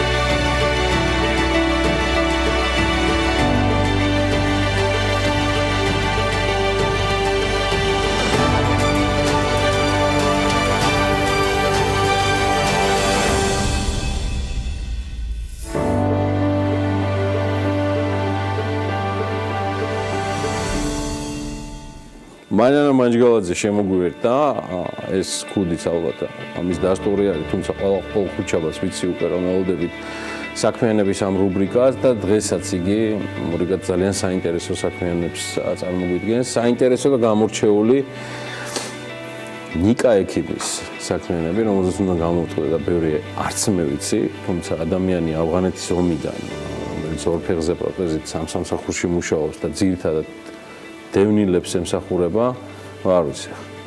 რა უნარებზე და ან კრიტერიუმებზეა საუბარი, რომ ყველანაირად დაიმსახუროს მანა მანჯგალაძის ყურადღება და თან საქმიანების სტატუსი. დილამშვიდობის მანას. დილამშვიდობის. მიხარია რომ საქმიანებს ერთად უკვე ვქოქავთ და წინ კიდე უზარმაზარი ასპარეზი გვაქვს. მითხარი მეტი ნიკას შესახებ, მოდი ამით დავიწყოთ ჯერ. მეტი ნიკას. ანუ როგორ მიხვედი ნიკა ექიმამდე? იცი, ერთ-ერთი ჩვენი გადაცემის შემდეგ ძალიან აქტიურად დავიწყე მუშაობა ისეთ ადამიანებზე, რომლებიც მუშაობენ, შრომობენ, მაგრამ არ ჩანავისე. ხო? ჩანს ვიღაცა ვინც ტელევიზორში ერთხელ გამოჩნდება, ორჯერ გამოჩნდება, რაღაცა თეთრი საყელო აქვს, კარგი პიჯაკი აცვია და ასე შემდეგ, მაგრამ არ ჩანან ის ადამიანები, რომლებიც ყოველდღიურად რაღაცას აკეთებენ, ვიღაცას შველიან, რაღაცას ქმნიან, თავისთვის ფუსფუსებენ და თითქოს არაფერი, მაგრამ უზარმაზარ რაღაცას ქმნიან, აი უზარმაზარ, ვიღაცას იმედს აძლევენ, ვიღაცას შველიან. ნიკა ექიმი არის ზუსტად ესეთი ექიმი. ადამიანს რო დაინახავ, მიხვდები, რომ ცხოვრებაში თურმე აი არაფერზე ასე არ უნდა ინერვიულო, არ უნდა იფიქრო, რომ არაფერი არ გამოგივა, არ უნდა იფიქრო, შეუძლებელია რამე. არ უნდა იფიქრო, რომ აი მე მინახავს ადამიანები, რომელსაც ორი ხელი აქვს, ორი ფეხი აქვს, ჯამრთელები არიან, მაგრამ მუდმივად წუწუნებენ, მუდმივად პრობლემები აქვთ, მუდმივად რაღაცა დათრგუნულები არის. აი ამ ადამიანს რომ შეხედავ, მიხვდები, რომ ცხოვრება ღირს და აუცილებელიც არის რომ ასე იცხოვროს. ხო, შეიძლება ამბობს თვითონ რომ არ უყვარს ამ თემაზე ლაპარაკი, მაგრამ ჩემი ხასიათი და ჩემი არსებობით ძალიან ხშირად ვიღაცისთვის ხვდები მაგალითიო. მაგალითი ვიყავი მაშინაც, როცა თითქმის 9 თვის განმავლობაში ჰოსპიტალში ვიწექი დაჭრილ ბიჭებთან ერთად და ჩემი ხასიათით მათ ბევრ რამეში ვშველოდიო და აი მაგალითი გავხდი მაშინაც, როდესაც აფხაზეთის ომიდან ჩამოსული ბიჭები ვნახე რესპუბლიკური საავადმყოფოს წინ, სრულად დადგუნულები, უიმედოები, მივედი და ვაჩვენე ერთ ფეხზე მოვაკიდინე ხელი, მეორე ფეხზე დავადებინე და ვუთხარი, რომ აი მე დავდივარ, მოძრაობ და ვცხოვრობ. დავტოვე და წამოვიდა უკვე სხვა სახე ჰქონდათ მათ. ეს მართლა არის გადამდები. მით უმეტეს ადამიანი, რომელსაც ჩვენ ვერ ვეწეოდით, როდესაც მივყვებოდით გადაღებაზე, ისე მიდიოდა, ისე ჩახტებოდა მანქანიდან, გაიქცეოდა. რა ვიცი, არსებობენ რა ესეთი ადამიანები და მიხარია და მინდა რომ აუცილებლად აი მეტი დოზით გამოჩნდნენ ისინი, ვიდრე აი რა ვიცი, ადამიანი რომელიც ხინკალს დაიდებს ახლა იმაზე რა ქვია, ლიბზე და გამოჩნდება, ანუ გასაგებია, მაგრამ ყველას თავისი ადგილი უნდა ჰქონდეს, მაგრამ ესეთი ადამიანები უნდა ჩანდნენ. რა გაძლევს იმის დასტურს, რომ ნიკა ექიმამდე, რომელსაც უკვე მიხვედი და სულ რაღაც 2 წუთში ვნახავთ მას ეს სიუჟეტს, მას აუცილებლად დაუბრუნდებით მომავალში. ან ამას ვკითხულობ მე შენი ახლა ამდელი პროლოგიდან ამ შემთხვევაში ამ თემის, იმიტომ რომ ფაქტია, რომ ეს ადამიანი გაჩერებას არც ერთ შემთხვევაში არ აპირებს, ხო? არაპირებს გაჩერებას. ნუ აი ჩვენ რომ მივედით გიორგი გადაღებაზე, ის მეორე სამსახურიდან, უბრალოდ პირველი სამსახურიდან მოვიდა პირდაპირ მორიგეობიდან. 3 ადგილას მუშაობს. 3 მუდმივი ადგილია, მაგრამ ექიმის პროფესია ხო 24 საათიანია, ხო თან. შეიძლება ითქვას, რომ სახშიც მორიგეობით დადეს რა. ამბობს კიდევაც, სახშიც იქაც მაქო გახსნილიო შრომის წიგნაკიო პრაქტიკულად. ეს არის ცხოვრება არ გაჩერებულა და ფიქრობს რომ გაჩერდეს, აი რაღაცა გაწყდება, რაღაც ჩავარდება, ვიღაც გადაუსწრებს და დრო შეიცვლება. და ჩამოიშლება შეიძლება. ხო. ემოციური ნაწილი რამდენად უდევს ამას ყველაფერში ამ რუტინაში და რა შორის ეს ძალიან შესამჩნევი რომ ის ამას არანაირად არ გადმოგცემს, არ გიჩვენებს. ძალიან ჩვეულებრივად ღებულობს ყველაფერს. მოთხარ აი მეორე დღეს შესაძაც გაიღვიძეთ და ნახეთ რომ არც ერთი ფეხი არ გაქვთ, აი ორივე ფეხი არის მოკვეთილი, ხო? აი რა იყო პირველი შეგრძნება, იმიტომ რომ ასე დროს ყველაზე ხშირია სასოწარკვეთაც უიმედობას, ის რომ ყველაფერი დამთავრდა, ხო? 18 წლის ბიჭი იყო. მითხრა რომ ჩვეულებრივად მივიღეო, წიგნები მოვითხოვეო, მოვატანინეო და გავაგზელე მეცადინეობაო და ის 9 თვე როცა ჰოსპიტალში ვიყავ მეცადინეობდი. უფრო მეტიც, როცა ჩამოვიდა, მაშინ სად იყო ესეთი პროტეზები, ხო? დავდიოდი და ფეხიდან სისხლი მდიოდა. მაგრამ ნუ მე რა მოხდა? ეს ჩვეულებრივი რამ არის. არა, მაგარი ამბავი მოხდა. და დავიწყოთ ახლა. ექიმზე, ხო? შეუზღუდავი უნარები. საქმიანები მაანა მაჯიოლაძის კიდევ ერთი გმირი, შეუზღუდავი უნარები, არაჩვეულებრივი ისტორია კიდევ ერთხელ ნახოთ.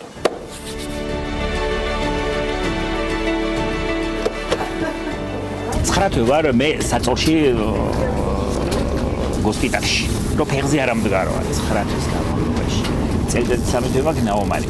ჩამოვედი და გავაგზავნე სწავლა ჩვეულებრივ. ესე იგი პროტეზები და სიარულის დრო საწარმო არავის არ უსურვებ ამის გაიგივებას, მაგრამ ჩათვალეთ ჭრილებები და სისხლი მიდიოდა ისევ სწავლობდი რა. მაგრამ ვისწავლე კონკრეტულად ამადა სახელმწიფოს ამბიციები. მისი თავისუფლება და მიზნები ვერც ტრავმებმა და ვერც ორივე ფეხის პროტეზმა ვერ შეაჩერა. ავღანეთიდან დაბრუნდა, სწავლა და ცხოვრება გააგრძელა. ისე რომ ჩვენ ექსტრემალები ვართ, ხო ვიცი? საბჭოთა სამედიცინო ინსტიტუტში სწავლობდა. აქ ჩაბარება არც ისე ადვილი იყო. ხშირად უმაღლესი შეფასებებით აბიტურიენტები გარეთ რჩებოდნენ. სტუდენტები კი გავლენიანი მშობლების შვილები ხდებოდნენ. ის კი სოფელ ძალისიდან იყო, უბრალოდ ძალიან უნდოდა ექიმობა და გახდა კიდეც. იმ დროს ჩაბარება ესე მარტივი არ იყო. 4-5-იანთაც ვერ ხვდებოდნენ. ეს არის უწყოდი პროცესი, ერთი დღე გაჩერდები და ის აღარ არის, აღარ შემართება და არც ის ხალისი აღარ არის უკვე. გამოტოვე ის დღე, ის პერიოდი, ჩაბმას უკვე სხვა ისჭირდება. ახალგორის სასტრაფოში პირდაპირ მცხეთის იზოლატორის მორიგეობიდან მოვიდა. აქაც მორიგეობა უწევს. დილით უკვე წილკნის დევნილთა დასახლებაში უნდა იყოს ოჯახის ექიმად. მუშაობ მე თავისუფალ შაბათ-კვირას სასტრაფოში ჩვეულებრივ გადაუდებელი სიტუაციის მართლში, სადაც დღეს ვარ მორიგებე.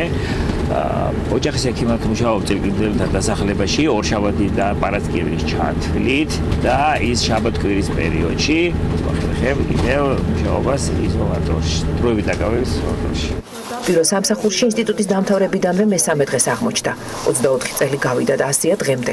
ერთი სამსახურიდან მეორეში სასტრაფო ოჯახის ექიმი და ბოლოს ისე გამოდის, რომ ნიკა ექიმი ოჯახში ყველაზე იშვიათად არის. მირეგავს რომ სახში როდის მოხვალ და აქ მეთქი მაშინ იყო 1 წუთკა 80 ლარი მორიგეობა არა და მეუბნები აქ 80 ლარს მაძლევენ თქვენ რამზე გადაიხდით მეთქი. სამდღეში ერთხელ ხართ სახში? ფაქტიურად ესეა კი. მორიგეობით ხართ? კი. იქ მორიგეობთ გამოდის. კი, იქაც რომის სიგნალი მაგახსნი რა თქმა უნდა. დღემდე ახსოვს პირველი პაციენტი, სახელი და გვარი შეიძლება დაავიწყდეს, მაგრამ რას უჩიოდა ან რა დაუნიშნა ყველაფერი ახსოვს. მიეშა რომ მედიცინაში მარტივი არაფერია, შესაძლოა ყველაზე მარტივი გართულდეს. ექიმის ყურადღება ყველაზე მნიშვნელოვნად მიაჩნია.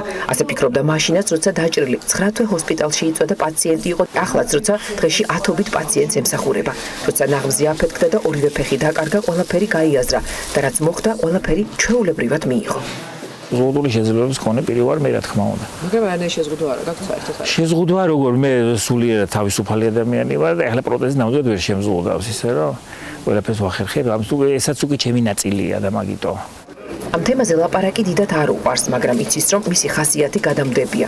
მაშინაც ასე იყო, როცა ჰოსპიტალში სხვა დაჭრილები უყურებდნენ და მერე როცა აფხაზეთის ომის დროს დაჭრილ და უმედო ჯარისკაცებს შეხვდა. ეს პულსაუტროფის წინ იყვნენ დაჭრილები კიდურების გარეშე, ახალგაზრდა ჯარისკაცები, ერთხელ მივედი მე მათთან, ჩვეულებრივ ფონდოსკოპით, აპარატით, ფორმით ვიყავი თეთრი ხალათით და დაუჯექი გვერდით. მე უთხარი, აიღეთ ერთ ხელი ერთს დავადებინე ერთ კიდურზე, მეორეს, რა თქმა უნდა შარვალზე და მოვასინჯინე, აბა მოსინჯეთ მეთქი. მოსინჯეს რა არისო, რა ეს და პროტეზები ამერი თქვენც ესე ივლით მეთქი მალე. როცა ნიკა ექიმზე ყვებიან, ამბობენ რომ მის ბრიგადაში ექთანმას და მძღოლმა ზუსტად და უსიტყვოდ იცის, რა, როდის და როგორ უნდა გააკეთოს. არ უყვარს პაციენტის თანდასწრებით ლაპარაკი. იმასაც ხუმრობენ, როცა სადმე პირველად მიდიან და ნიკა ექიმს არ იცნობენ, ერთი შეხედვით გონიათ რომ ნასვამია, მაგრამ როგორც კი კომუნიკაცია იწყება, ყველაფერი თავის ადგილას ლაგდება. ახალგორის სასტრაფო დევნილთა დასახლებაში იმ დღიდან არსებობს, რაც ეს დასახლება გაჩნდა. 2008-ში როცა ყველა გამოვიდა, მაშინ ისინიც გამოვიდნენ. ომი თავიდან ნახა, ახლა უკვე ექიმი იყო. დღესაც გრძნობს პასუხისგებლობას და მადლიერია თავისი პროფესიის, რომ შეუძლია ემსახუროს თავის ხალხს. მაშინ უნდა გაიხადო, რა გავაკეთო, ეს არ შეიძლება კამერები იღებენ, რა უკრა რა გავაკეთო. წეროვანი დიდი დასახლება გამოვიდა. აქ ქუჩებს სახელები არ აქვს. მის ამარს ასე გეუბნებიან მეხუთე ზოლი, მესამე ზოლი. ამასაც მოცემულობა ღებულობს. რეალურ მოცემულობად და თulis რომ ყველამ თავისი საქმე უნდა აკეთოს. ექიმმა ექიმის, ჯარისკაცმა ჯარისკაცის. თან იმაზე მეტად ვიდრე ამის საშუალება და შესაძლებლობა. თავისუფალი დრო არ იცის რა არის. ალბათ ის, როცა მანქანით სადმე მიდის, ან გამოძახებიდან გამოძახებაზე გადაადგილდება. მისი პროფესია 24 საათიანია და თან დასვენების დღეების გარეშე.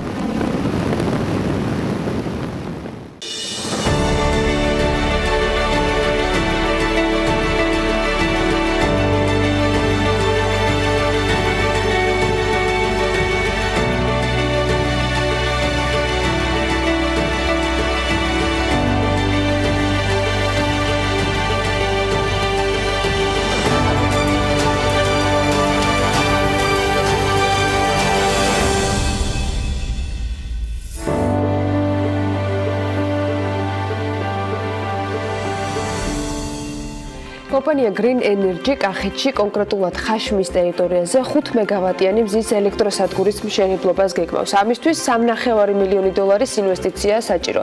თუ თავისუფალი 3.5 მილიონი გაქვთ მზის ენერგიის ბიზნესი გაინტერესებთ და ასე შემდეგ, სულ სხვანაირად საინტერესო იქნება თქვენთვის ეს პროექტი და ეს ეთერიც. კომპანიის დამფუძნებელი სიამოვნებით გაგესაუბრებათ. მომავალშიც კიდევ ბევრ საინტერესო გეგმაზე. Green Energy ინვესტორებს ეძებს. საჭირო ფინანსების ძიების პარალელურად რა გეგმებით და გათვლებით აპირებენ კომპანიის დამფუძნებლები მზის სადგურის ამუშავებას. სწორედ ახლა გავარკვევთ ამას დავით ჩუანგირაძეს Green Energy-ს დამფუძნებელს მასპინძლობთ საქმიანი დილის სტუდიაში. მოგესალმებით. სხვათა შორის მე წინასწარ შემიძლია ხოლმე დავადასტურო რომ ინტერესი ამ თემის მიმართ და დავითის ინიციატივების მიმართ აუცილებლად იქნება იმ მარტივი მიზეზის გამო რომ ვიცი რომ ბევრი ინვესტორი უყურებს BMG საქმიან ეთერებს და რაც თავარია კიდევ ერთხელ დარწმუნებული ვარ რომ ის განახლებადი ენერგიები მწვანე ენერგია რომელიც პირდაპირ ტრანსკრიპტი ესეთი არის და თარგმანი დათოს მიერ დაფუძნებული კომპანიის ეხმიანება იმ ბოლო რამდენიმე წლის ალბათ 2-3 წლის განსაკუთრებით გააქტიურებულ საინვესტიციო მიმართულებას და მგონია რომ აქაც იქნება ეს თემა ეთანხმები თუ არა იმ თეზას და საკუთარი დაკვირვებიდან გამომდინარე ბოლო 2-3 წელიწადი და თუ განსაკუთრებით ეს თემა რატო ამოიქოქა საქართველოში და გახდა სუფთა საინვესტიციოდ მიმზიდველი ანუ ამ შემთხვევაში როგორც ბიზნესმენი რაც იტყვი ანუ პირველ რიგში იმას გეტყვი რომ ბოლო 1 წელი არის საკმაოდ ყველაზე მეტად თავისთავად კი იმიტომ რომ ბოლო ანუ წინათ გასული წლის ბოლო კვარტალში ჩვენი კომპანიის მიერ საცალო ბაზარზე მოხდა 200 კილოვატი მზის სადგურის მონტაჟი და ქსელში მიერთება. ეს არის კერძო სექტორში ასე თუ ანუ სწორად გაგიყო ეს იყო ინსტალაციაც და ინსტალაცია ქსელში მიერთება და ეს იყო სასტუმრო, ეს იყო კლინიკა, ბიზნეს ცენტრი და ასე შემდეგ კერძო სექტორი ძირითადად. ამ ჩვენ ძირითადი მიზანი არის ეს არის ინდუსტრიული მასშტაბების მშენებლობა, ანუ ეს არის ჩვეულებრივი მეგავატიანები ანუ მასშტაბური მზის სადგურები. კი ბატონო. საქართველოს უნიკალური პოტენციალი აქვს, ასე ვთქვათ, მზის კუთხით, რომ მზის ენერგიის პოტენციალი მაქსიმალურად გამოვიყენოთ, ავითვისოთ ეს ელექტროენერგიის რესურსი თავისთავად, ხო? ანუ დაახლოებით საქართველოს ტერიტორიაზე გვაქვს 1400 მზიანი საათი, ეს არის საკმაოდ მაღალი მაჩვენებელი. რატო არ უნდა გამოვიყენოთ ეკოლოგიურად სუფთა ბუნებაზე ზემოქმედება არის მინიმალური. რა ვიცი, ვიცავთ ბუნებას, მომავალ თაობას, ენერგოდამოუკიდებლობაა და ასე შემდეგ. ბოდი შენა გისმენთ. ის პროექტები, რომელიც თქვენ ახსენეთ, არის მარტივად რა უხსნათ მაყურებელს, აი ასეთი შემთხვევა, რომ ნებისმიერი კომპანია, ან თქვათ კონკრეტული ბინის ან სახლის მფლობელი ამონტაჟებს ამ მზის ელემენტებს, რომლის დახმარებითაც ის ხდება ელექტროენერგიით უზრუნველყოფილი, ჭარბი ელექტროენერგია კი მიეწოდება შესაბამის ენერგომატარებელს, რომელიც გარკვეულწილად უგროვდება მას, რომ საჭიროების შემთხვევაში, როცა მზე არ არის საკმარისი რაოდენობით, მან მიიღოს ერთგვარ უფასოდ ელექტროენერგიის გაცვლა ხდება. თქვენ საუბრობთ უფრო მასშტაბურ პროექტზე, როდესაც ერთ კონკრეტულ ადგილზე არ იქნება ეს ელემენტები დამონტაჟებული და პირიქით მომარაგება მოხდება საკმაოდ ბევრი აბონენტის კი ბატონო. რატომ გადაწყვეტ პირველ რიგში კახეთის რაიონში ამის დამონტაჟება? რამდენად არის გამორჩეული თქვენ მზის საათების რაოდენობა ახსენეთ? რამე განსაკუთრებული თქვათ ლოკაცია? თუ შევადარებთ მაგალითისთვის იმერეთის რეგიონს და კახეთის რეგიონს, იმერეთში დაახლოებით არის 1300-1350 მზიანი საათი წელიწადში. ანუ ეს დაახლოებით 1 კილოვატიანი დანადგარი იმერეთის ტერიტორიაზე მოგცემს 1350 კილოვატ-საათს წელიწადში. და კახეთის რეგიონში დაახლოებით 1500-მდე ადის. ზოგან 1550-მდეც ადის. თან გამომდინარე, თვითონ კოეფიციენტი მაღალი რახან არის, კახეთის რეგიონი უმჯობესია სტარტისთვის. აი, რა მასშტაბის სადგურის მშენებლობას ფიქრობთ? კილოვატ-საათები ძალიან მნიშვნელოვანია, მაგრამ უფრო გასაგები რომ იყოს, აი, რამდენი ოჯახის მომარაგებას უზრუნველყოფს ეს სადგური დაახლოებით? იმ სტატისტიკით, რომელიც დღეს მოხმარების ნაწილში გვაქვს. ეს ახლა 5 მეგავატი არის ძალიან პატარა სადგურად ითვლება, არაფერი ისეთი არ არის, ეს დიდ ვერაფერს ვერ მისცემს, მაგრამ ფაქტია, რომ ჩვენ გვინდა მოვახდინოთ პრეცედენტი, რომ ვიღაცამ გადადგა ეს პირველი ნაბიჯი და დადგა ეს სადგური როგორც იქნა. იმიტომ რომ როგორი რაღაცა არის, იცით, ანუ აი ხა მაგალითისთვის ჩვენ ახლა პირველი სადგურები რაც დავდგით, ხო? ჩვენი დაკვირვებით, ანუ მომხმარებელი ვინც არის ჩვენი საბოლოო ასე ვთქვათ, მომხმარებელი ვინც ეს დაიმონტაჟა, დაგვიჯერა და შეიძინა ეს სადგური და გამოყვათ ყველანაირად, აი მაგალითისთვის გუშინ დამირეკა ერთმა აღფრთოვანებულმა მომხმარებელმა და დედა რა კაი რაღაცა ყოფილაო, ну ძალიან დიდი შეღავათი მოგწოვა ასე ვთქვათ რა, ეს ხო და ახლა ვაკვირდებით ჩვენ პირველი წელი რომ დასრულდება ამ სადგურების სტატისტიკას ავიღებ, ამასაც მოგაწვდით, გადახედეთ რა ხნა, როგორ ხნა, რა დანახარჯები იყო, რა დანახარჯი ქონდათ გაწეული, რომ ეს სადგურები აეშენებინათ. ანუ გამოხმაურება გაქვს ცალსახად? კი, საკმაოდ პოზიტიური არის. ტექნიკური, ფინანსური, ყველანაირი კომპონენტი. ძალიან დადებითი საქმიანობა არის, ძალიან გემრიელი საქმე არის. ამას ვეღარ ვარქმევ ბიზნესს, ამას უფრო ვარქმევ აი როგორ გითხრათ რა ერთი სიამოვნება არის ამის კეთება რა რომ გირეკავს მე საბოლოოდ ის მომხმარებელი და გეუბნები აი უბედნიერესი ვარ მაგრამ კიდე ერთი კარგი რაღაცა არის წელს წამოვიდა ეს აი ახალი წლის მერე დაიწყო ესეთი მოძრაობა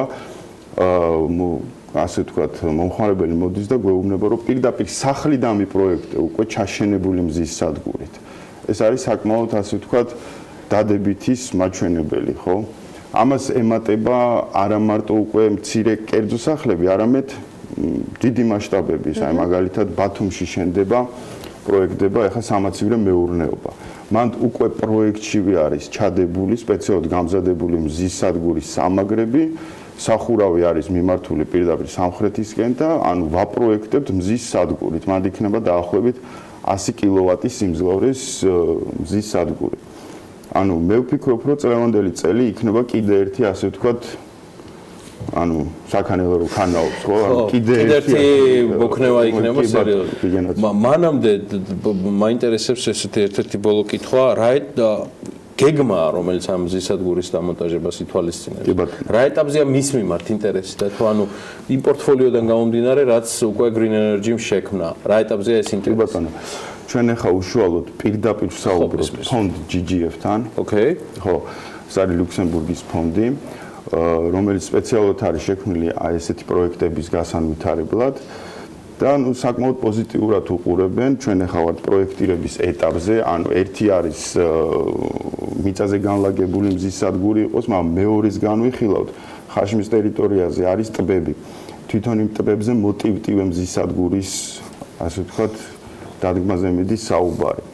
ანუ ამას უახლოეს მომავალში უკვე გვეცოდინება რომელი გზით წავალთ. აი ამისთვის რა ნებართვები გჭირდებათ, ვისთან გჭირდებათ შეთანხმება? მისმის რომ თქვა კერძო ტერიტორიაზე მიწაზე შესაძლებელია რომ თქვა იგივე იყიოთ მიწა და დამონტაჟოთ, მაგრამ აი ტბაზე და ასე ანუ ზოგადად რა პროცედურებს გაიხარებათ? ტბაზე უბრალოდ ისეთი ის არის ეს ტბაც სულ რაღაც 3 დღის წინ მოხდა ამაზე საუბარი ანუ ეხლა ვიწყებთ გარკვეულ ეს ტბები სიმართლე გითხრათ ჩვენ დაქვემდებარებაში ანუ ჩვენი საკუთრება არის ხო გასაგებიებაში კი ბატონო მამ აი გუშინ დაგვისვეს ესეთი კითხვა რომ სასოფლო-სამეურნეო მიწაზე რომ დავდგათო ის მზის სადგურიო მე მოსავალს რა უყოთო არა გვაქვს ხო იმის ფუფუნა მამ ეგეც არ არის პრობლემა იმიტომ რომ ელემენტარული ჩვენ ეხლა გვაქვს გამოცდილება ამისი რამოდენიმე სადგურს ვაკონტროლებთ მე სხვადასხვა ქვეყნებში, ანუ მასშტაბურ სადგურებს და ნუ მზის პანელების ქვეშ იქ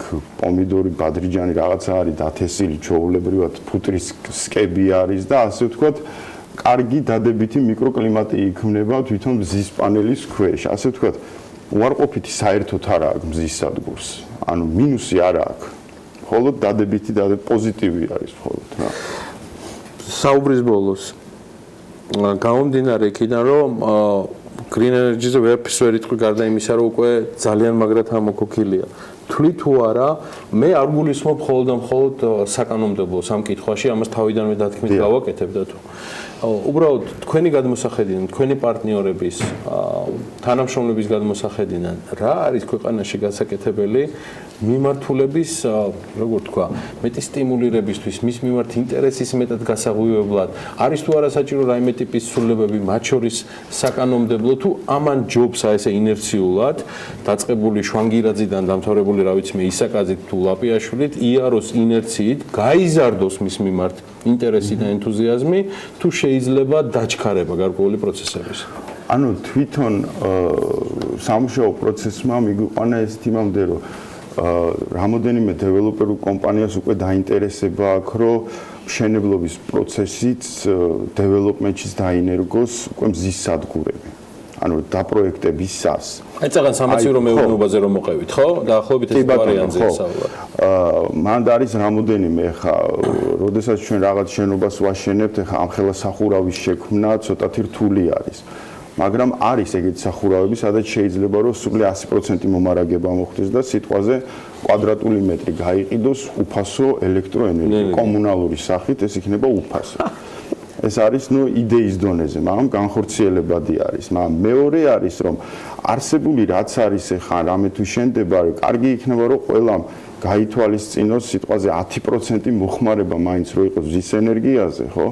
ეს იქნება საკმაოდ დადებითი, ასე ვთქვათ, ნაბიჯი იქნება თვითონ დეველოპერების მხრიდან, რომ აი ჩვენც ვდგევართ ჩვენი ქვეყნის, ასე ვთქვათ, ენერგო დამოუკიდებლობისკენ ვართ და ასე შემდეგ, იმიტომ რომ კიდევ ერთხელ გავიმეორებ, რა ჩვენთვის თავარია ენერგო დამოუკიდებლები ვიყოთ, ეკოლოგიაზე ვიზრუნოთ და ასე შემდეგ, ხო?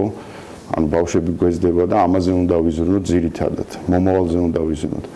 ეს იქნება ჩემი, ასე ვთქვათ, გასაგებია. გზავნილი მიღებულია დავით შვანგირაძისგან, იგი green energy-ს დამფუძნებელი და მართველი პარტნიორია. ბევრს გაიგებთ კიდევ ამ კომპანიასთან დაკავშირებით, გამომდინარე იქიდან, რომ დავითმა ბევრი საინტერესო თემა დაანონსა მანამდე, ვიდრე ბოლოს ამ ინიციატივაზეც ისაუბრებ და მასთან საუბრის ვიდეო ვერსია სულ რამდენიმე წუთში BMG-ზე ნახავთ, ისევე როგორც რამდენიმე ძალიან საინტერესო ამბავი ტექსტუალური ნიუსის გამოცხება დარწმუნებული ვარ. წარმატებები დავითს, ჩვენ მას ჩვენ ახლა უნდა გავიდეთ შედარებით გრძელვადიან ამინდის პროგნოზი და მე რეკლამა.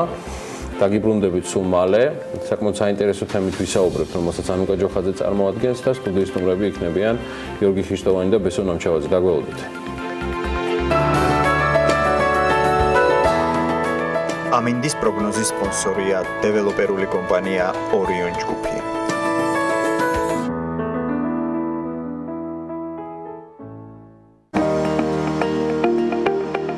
ამინდის პროგნოზის სპონსორია სადაზღვევო კომპანია უნისონი. თავისუფალი დაზღვევა თქვენი სიმშვიდისათვის.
ამინდის პროგნოზის სპონსორია დეველოპერული კომპანია ორიონ ჯგუფი.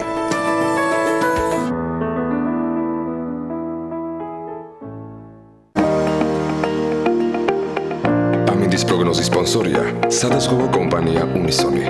თავისუფალი დაზღვევა თქვენი სიმშვიდისათვის.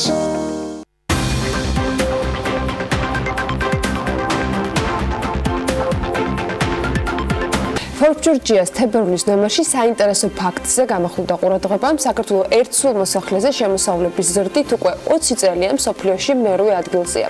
ამ შედეგის მიღმა კი ჩვენი ქვეყანა მაინც დაბალ შემოსავლიანი ქვეყნების რიგშია. სტატიის ავტორი ბესო ნამჩავაძე არ არის ის მთავარი მიზეზი, რის გამოც ქვეყანა უკვე მე-20 წელია გამდიდრებას ვერ ახერხებს, სანამ თემას სტუმრებთან ერთად გავშლით, მათ შორის თავად სტატიის ავტორთან ერთად, იქამდე ანუკა ჯოხაძე მოგვიყვება სტატისტიკის შესახებ, რომელიც ქვეყანაში ბოლო 20 წელია ფიქსირდება. ანუკა დილა მშვიდობის. დილა მშვიდობის ანა, მოგესალმებით თქვენ და რა თქმა უნდა მივესალმები საქმიანი დილის მაყურებელსაც.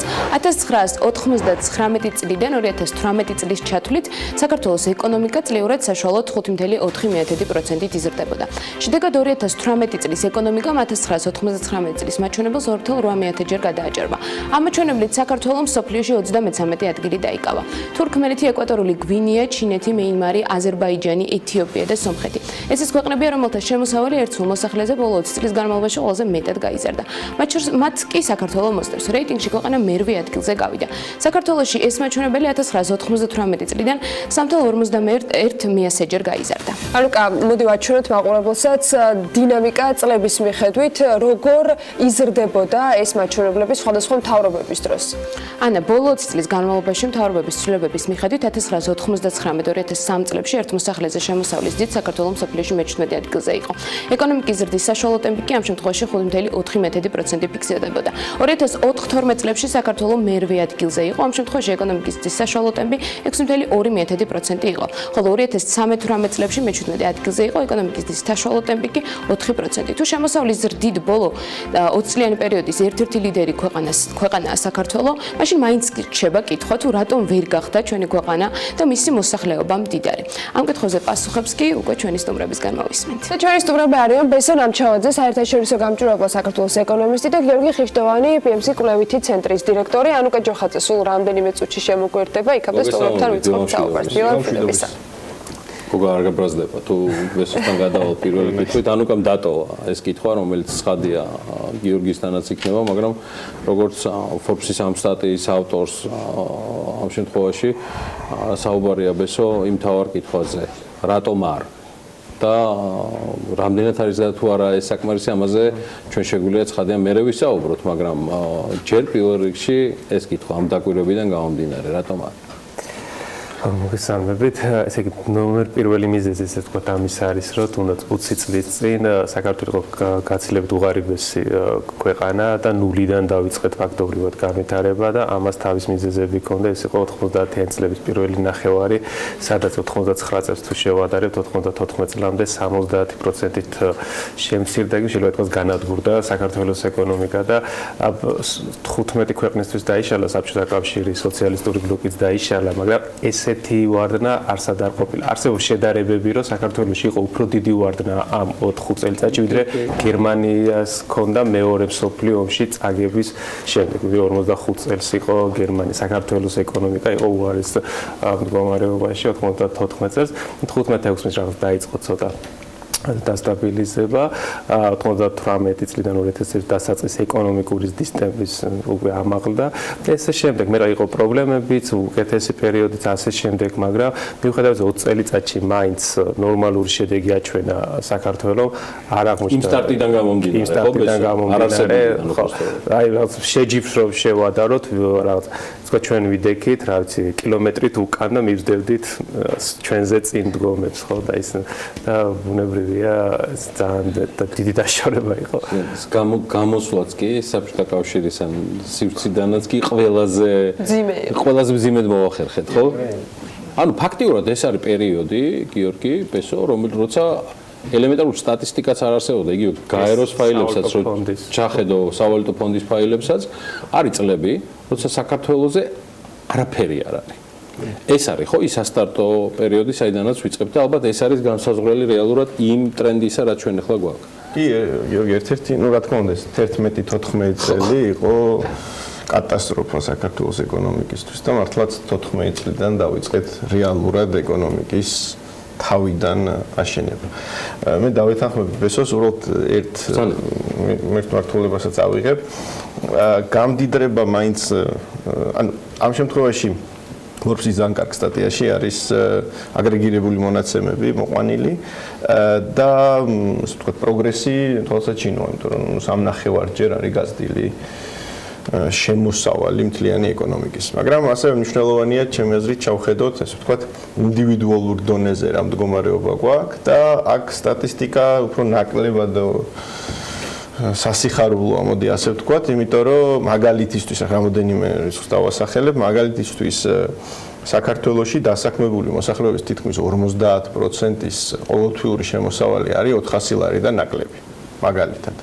ასევე შეგვიძლია ვთქვათ, რომ 1000 ლარზე მეტი შემოსავალი დასაქმებულ მოსახლეობაში ყოველთვიური აქვს ნაკლები 1000-ზე 75%-ს დაახლოებით. ხო, მაგალითად შეგვიძლია ვთქვათ, რომ ყველაზე მეტი წილი დასაქმებულების რომელ სექტორებშიც მოდის, ეს არის განათლება, სოფლის მეურნეობა, ამ სექტორებში დასაქმებულია თითქმის 60% მთლიანი მოსახლეობის. შესაბამისად, გამდიდრებას თუ დავაკავშირებთ ინდივიდუალური შემოსავლების, ასე ვთქვათ, განაწილებას, ხო, აქ ცოტათი უფრო მძიმე სიტუაცია გვესახება, იმიტომ რომ აშკარაა, რომ დაქირავებით დასაქმებულების შემოსავლები ჯერ კიდევ ძალიან დაბალია და ზრდის ტემპი იქ გვაქვს არც ისე მაღალი. მაგალითისთვის 2017 წლის მონაცემი გადავამოწმე 17 წელს 16-თან შედარებით რეალური შემოსავლების და საშუალო შემოსავლის და იყო 0.2%, რაც ძალიან მცირეა, იქიდან გამომდინარე, რომ როგორც თქვით, არსებული მდგომარეობა არ არის ძალიან სახარბიელო. და კიდევ ერთი ფაქტორი, ასე ვთქვათ, ამ ნაწილში როგორ ვითარდება შრომის ბაზრის მდგომარეობა, სამუშაო ადგილები როგორც წესი იქნება ნაკლებად პროდუქტიულ და ნაკლებად შემოსავლიან სექტორებში, მაგალითად ვაჭრობა არის მთავარი დამსაქმებელი ვაჭრობის სექტორი და ვაჭრობაში საშუალო ხელფასი არის უკანას ბოლოდან მესამე თუ არ ვწდები აი ამ სექტორების მიხედვით შემოსავლიანობის სტატისტიკაში. შესაბამისად, რატომ არ გავმდიდრდით? ქვეყანა როგორც ასეთი მდიდრდება, მაგრამ მოსახლეობის შემოსავლები მოსახლეობის დიდი ნაწილი შემოსავლები მაინც არის ძალიან მცირე და ეს მოსახლეობას უქმნის შეიძლება ობიექტურ აღქმას იმის, რომ ჯერჯერობით გამდიდრებისგან ძალიან შორს ვართ. მე ცოტა სხვაგვარად მინდა ბესოს სტატის სათაური შემოვადრიალო საერთოდ, რატომ არ მდიდრდებით მაშინ, როცა სტატისტიკა ასეთი გვაქვს. ეხლა მინდა რომ იმ გზებზე გადავიდეთ, რაც ფაქტობრივად გამოვიდა, რომ გერგის შენ ნაწილობრივ უპასუხე ამ კითხვასაც, რომ ინდივიდუალური შემოსავლის ზრდა არის მნიშვნელოვანი კომპონენტი, მაგრამ მაინც სტატისტიკა რა რიცხვებს შეიძლება გვაჩვენებდეს და სად შეიძლება რიცხვებში იყოს ცვლილება იმისათვის, რომ ტემპი გასახარი არა მხოლოდ ზრდის ნაწილში იყოს და მერვე ადგილი, არამედ გამდიდრების კომპონენტშიც ჰქონდეს სასურველი შედეგი. დავიწყო და მე ბესოს დავფრთხე. ხო, აი ამ შემთხვევაში მე ანუ რას უყურებთ, ხო? მაგალითად მე პირადად მგონია, რომ კარგი ინდიკატორი იქნება რეალური შემოსავლების, ანუ არა ნომინალური, არამედ რეალური შემოსავლების დინამიკის დაფიქსირება, ანუ და რაღაცა ნიშნულის აღება, მაგალითად ძალიან მისასალმებელი იქნება თუ რეალური შემოსავლები ყოველწლიური დასაქმებულების საქართველოში იქნება 5%-იან მეტი. ეს ჩემთვის იქნება ძალიან კარგი ინდიკატორი იმის, რომ ქვეყნის მოსახლეობა მდიდრდება. აი ეს იქნებოდა ჩემთვის ერთი ძალიან კარგი ნიშნული. მეორე დავაკვირდებოდი სად იქნება ახალი სამუშაო ადგილები, ანუ რამდენად პროდუქტიულ სექტორებში იქნება სამუშაო ადგილები, იმიტომ რომ ამ შემთხვევაში პროდუქტიული სექტორები ნიშნავს იმას, რომ იქ სექტორებში როგორც წესი შემოსავლების დისტემპიც არის მაღალი, აქედან გამომდინარე ესეც ჩემთვის იქნებოდა ინდიკატორი, ასე ვთქვათ, რეალურად გამდიდრების ქვეყნის და ამის საფუძველზე მე უკვე უფრო მეტი დეტალი გამოიკვეთება, რამდენად მდიდრდებით როგორც სახელმწიფო. ბეზო ხო, ერთი აუცილებლად უნდა ვთქვათ, რატო გამოვედით მერვე ადგილზე ბოლო წელიწადში ერთ-ერთი მნიშვნელოვანი ფაქტორი იყო მოსახლეობის კლება, იმიტომ რომ ეს არის ეკონომიკა გაყოფილი მოსახლეობაზე, მოსახლეობაში შემცირდა მნიშვნელოვნად, ახლა 4.5 მილიონი და 3.7 მილიონამდე, საკლუბო პერიოდში კიდევ უფრო დიდი შემცირება და სულ რამოდენიმე ქვეყანა არის სოფლიოში, სადაც ასეთი დონის შემცირება იყო. სტატიაში აღნიშნული მაქვს ეკონომიკური ზრდით 33 ადგილზე გამოვდივართ და ერთ სულ მოსახლეზე შემოსავლის ზრდით მიხედვით მერვე ადგილს. სწორედ ეს სხვაობა, ამ ხელისხმობა მოიტანა მოსახლეობის შემცირებამ და თან ეს მოსახლეობის შემცირება ჩვენთან არის ძალიან სპეციფიკური. მოსახლეობის შემცირება არ მოხდარა ბუნებრივი მატების კლევის გამო, ანუ საქართველოში ძირითადად მაინც ჯერჯერობით შრობადობა უფრო მაღალია, ვიდრე სიკვდილიანობა, მაგრამ ეს 700-800,000 კაცის კლევა გამოიწვია მიგრაციამ. და ეს მიგრაცია ეკონომიკური თვალსაზრისით რომ შევხედოთ, აღმოჩნდა შემოსავლიანი და ფაქტორად შევახორციელებს სამუშაო ძალის ექსპორტ, მომსახურების ექსპორტ.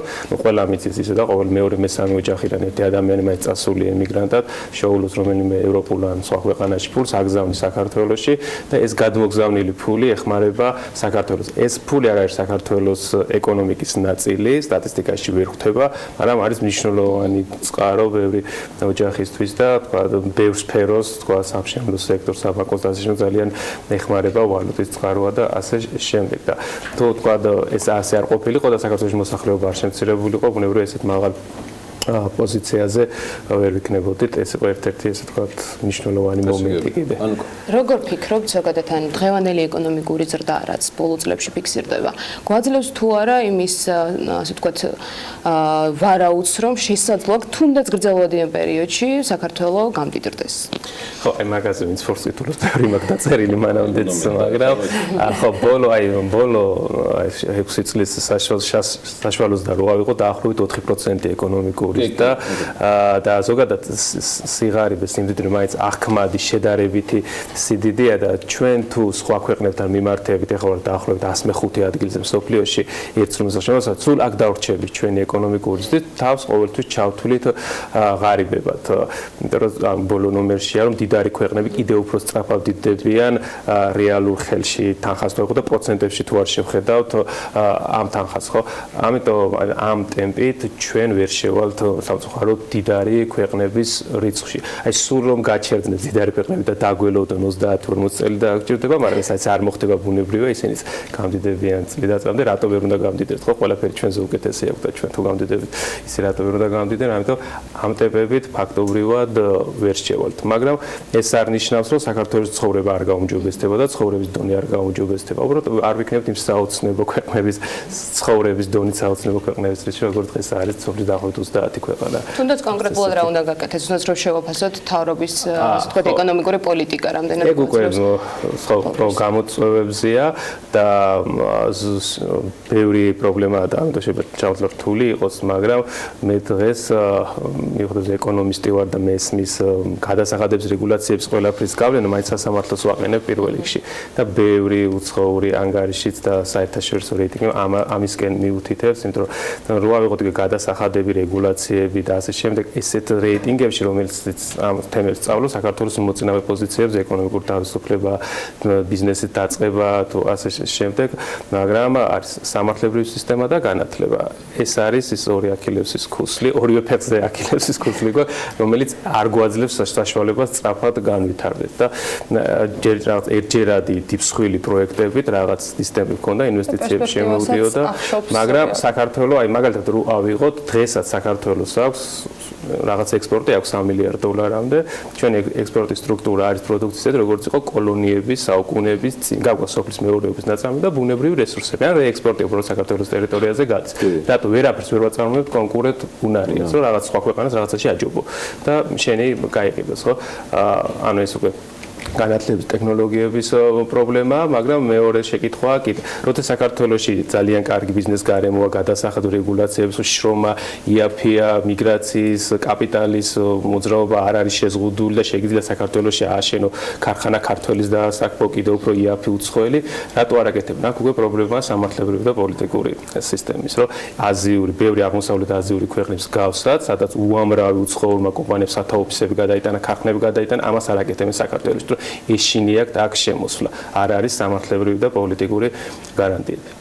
იგივე კითხვებზე გოგო თქვენი პასუხი. ხო, ეს ძალიან ბევრი თემა დაფარა, მაგრამ მეც გავაგზელებ, აი ძალიან მოკლედ ახსენა განათლება, მე ამ მიმართულებას ვახსენებდი. ჩემი აზრით იმ ღირებულებიდან გამომდინარე, რა ფასიც აქვს დღეს საქართველოს სამუშაო ძალას, მისი კვალიფიკაცია არ არის შესაბამისი. იმიტომ რომ როგორც უკვე ვახსენეთ, ხო, გარემო პირობები გადასახადები, რეგულაციები, უსაფრთხოება უნდა იძლეოდეს იმის ვაძლევს საფუძველს ვივარაუდოთ, რომ საქართველოში უნდა იყოს უფრო მაღალი ინვესტიციები უცხოეთიდან, მეტი კაპიტალი შემოედინებოდეს უცხოეთიდან, იყოს მეტი ტექნოლოგიური პროდუქცია, ნაწარმოები და ამის საფუძველზე ქვეყანა უნდა უფრო სწრაფად განვითარდეს. სამწუხაროდ ეს ასე არ ხდება და დავეთანხმები ბესოს 4%-იანი ზრდა ეკონომიკური უბრალოდ არის მანიშნებელი იმის, რომ ქვეყანა ვერ ახერხებს კიდევ ერთი გარღვევა მოახდინოს თავის განვითარების ამ ეტაპზე. შესაბამისად, აი ზუსტად აქ უნდა დავსვათ კითხვა, რა არის ამის მიზეზი? ერთ-ერთი მთავარი, ჩემი აზრით, არის ასე ვთქვათ, სამუშაო ძალის კვალიფიკაცია.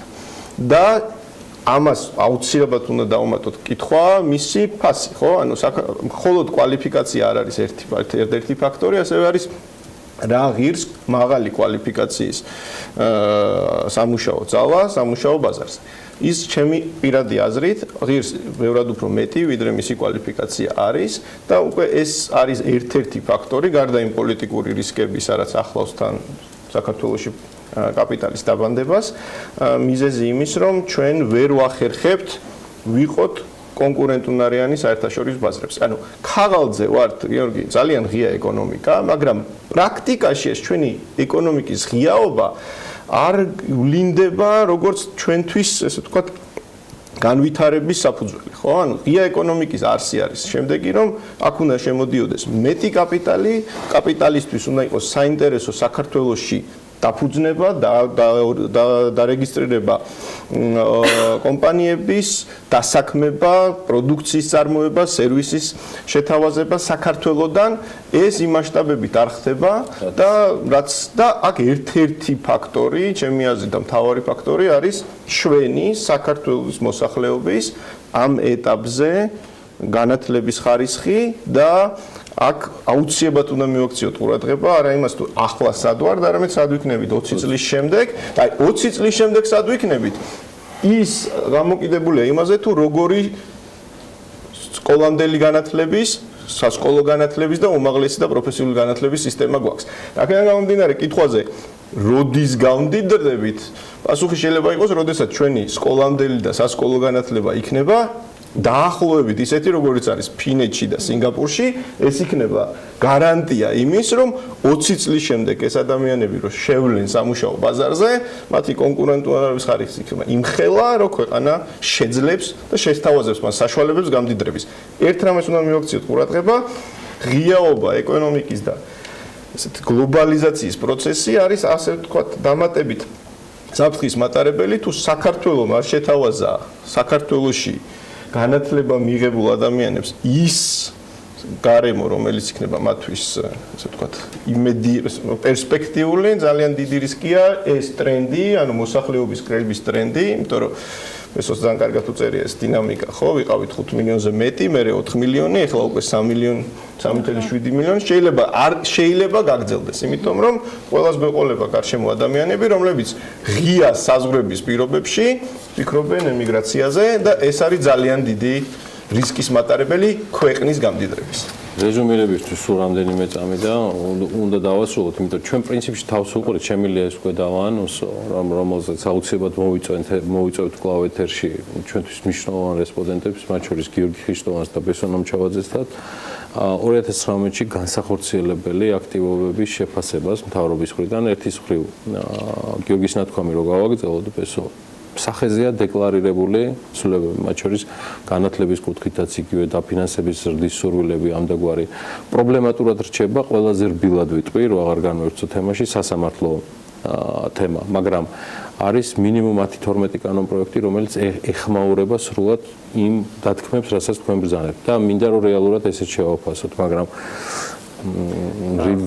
საბოლოო რევიზიონისთვის როგორც სტატიის ავტორი ვიცით 2018 წელს ფაქტობრივად უკვე ვიცი 4.8%-ით გაიზარდა და 2019 წელს ჩვენი მთავრობის პროგნოზი არის 4.5. ანუ წელს ვართ უფრო ანაკლებ ამბიციურები ვიდრე შარშან ვიყავით, ხო? არ შეიძლება ამის შესაძლებლად არაფერს არ ვაკეთებდეთ. ანუ არ შეიძლება რაღაც სხვა მიზნები გქონდეს და მე გამოგდიოდეს დაბალი ეკონომიკური ზრდა. როდის 4.5% უნდა გაწუხებდეს და უნდა ეძებდი გზებს, როგორ აამაღლვის 4.5% ხო? ამ მცდელობას ვერ ხედავ. ეგ არ არის მნიშვნელოვანი და იგივე სოციოლოგიური გამოკითხვები აჩვენებს, რომ საქართველოში პირველ 5 ადგილზე უკვე თუ 4-ზე მაინც გადის სოციალურ-ეკონომიკური უმუშევრობა, სიღარიბე, ფასები და ასე შემდეგ. ტერიტორიული კონფლიქტები გადავიდა უკვე მე-5-მე-6 ადგილზე და სხვა პრობლემები, რომელსაც ჩვენ ასე მწვავე პრობლემად მიგვაჩნია, მაგრამ რადგან ეს არის სოციალურ-ეკონომიკურ ყველაზე მნიშვნელოვანი, უნდა მიაქცია მეტად ყურადღება ეკონომიკურ განვითარებას. დაკვეთა ეს არის მოსახლეობიდან. ძალიან მოკლედ, კარგი არის გიორგი ჩემი აზრით ის, რომ დისკურსში, პოლიტიკურში ადამიანი და ადამიანური კაპიტალის განვითარება დადგა უფრო აქტიურად ხის წესრიგში და ეს მისასალმებელია. რისკი რა არის? რისკი არის ის, რომ გაჭირვებაც არის ასევე მეორე ძალიან მნიშვნელოვანი თემა და აქ არის, ასე ვთქვათ, გავდივართ ბეწვის ხიდზე. დებთ სახელმწიფო მთავრობა დებს მეტ რესურსს ადამიანური კაპიტალის განვითარებაში, რომელიც არის გრძელვადიანი ინვესტიცია, თუ დებს მეტ რესურსს გაჭირვების პრობლემის დაძლევაში, მოკლევადიან პერსპექტივაში, რომელსაც აქვს მხოლოდ ერთჯერადი და მოკლევადიანი ხასიათი. აი ეს იქნება ძალიან მნიშვნელოვანი, ხო? მადლობა დიდი. ანუკა ჯოხაძეს კიდევ ერთხელ განსაკუთრებული მადლობა თემის წამოწევისთვის და მადლობა ტრადიციულად ჩვენს ასევე ტრადიციულ სტუმრებს. ყოველთვის მიხარია სტუდიაში უმას პინძლო, ბესონ ამჩავაძეს და გიორგი ხიშტოვანს. მადლობა მათ მომბრძანებისთვის. სტუმრებს გავაცილეთ და რეკლამის შემდეგი თემით გიბრუნდებით.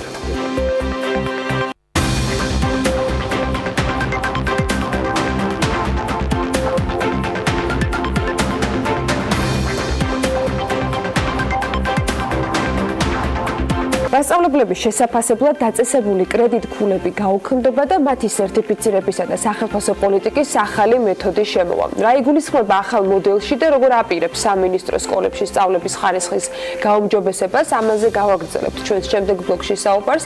უბრალოდ გააგრძელებს თათია ჩაფეჩაძე მის სტუმართან ერთად, რომელსაც მივესალმებ. თათია დილამშვიდობის, დიახ, განათლებისა და მეცნიერების სამინისტროს ინფორმაციით შემუშავდება და დამტკიცდება მასწავლებელთა სერტიფიცირების ახალი მოდელი და სახელმწიფო პოლიტიკა, რომელიც უახლოეს მომავალში დამტკიცდება. აღსანიშნავია, რომ მასწავლებლებისთვის გაუქმდება კრედიტ-ქულები და პედაგოგები თვით შეფასების ვალდებულებისგანაც გათავისუფლდებიან.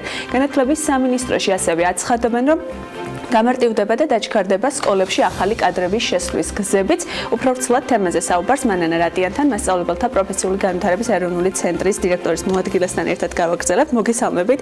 მადლობა, რომ ჩვენთან ერთად ხართ და დარწმუნებული ვარ იმ საინტერესო თემაზე, რასაც ქვია მასწავლებელთა სერტიფიცირების თემა და ახლა ახალი სახელი მასწავლებელთა რეგულირების წესი, რომელიც დაერქვა სრულყოფილ ინფორმაციას მოისმენს ჩვენი მაყურებელი და პედაგოგები, რომელსაც დარწმუნებული ვარ აინტერესებთ ეს საკითხი. მოდით განვარტოთ პირველ რიგში რა იცვლება, რას ნიშნავს პედაგოგების რეგულირების წესი, რითი იქნება ის განსხვავებული არსებული პროფესიული სქემისგან, რომელიც სანიკეძის დროს შემუშავდა, მე გარკვეული ცვლილებები განიცადა ჯეჯელავას დროს და ეხლა რას ვთავაზობთ პედაგოგებს? მოგესალმებით პირველ რიგში, რა თქმა უნდა, ეს პროცესები საინტერესოა მოსახლეობისათვის, რადგან განათლება ეხება ფაქტობრივად ყველას, იმიტომ რომ ოჯახი არაა, რომელიც ან შვილი ან შვილიშვილი არ დადიოდეს სკოლაში, ან უმაღლეს სასწავლებელში. ჯერჯერობით არის ის ეტაპი, რომ საკანონმდებლო დონეზე შედის ცვლილება ამ ცვლილებებზე და შემდგომ უკვე იქნება საკანონმდებლო საფუძველი იმისათვის, რომ შეიცვალოს მასწავლებელთა პროფესიული განვითარების სქემა და ჩანაცვლდეს მასწავლებლების პროფესიის რეგულირების წესი.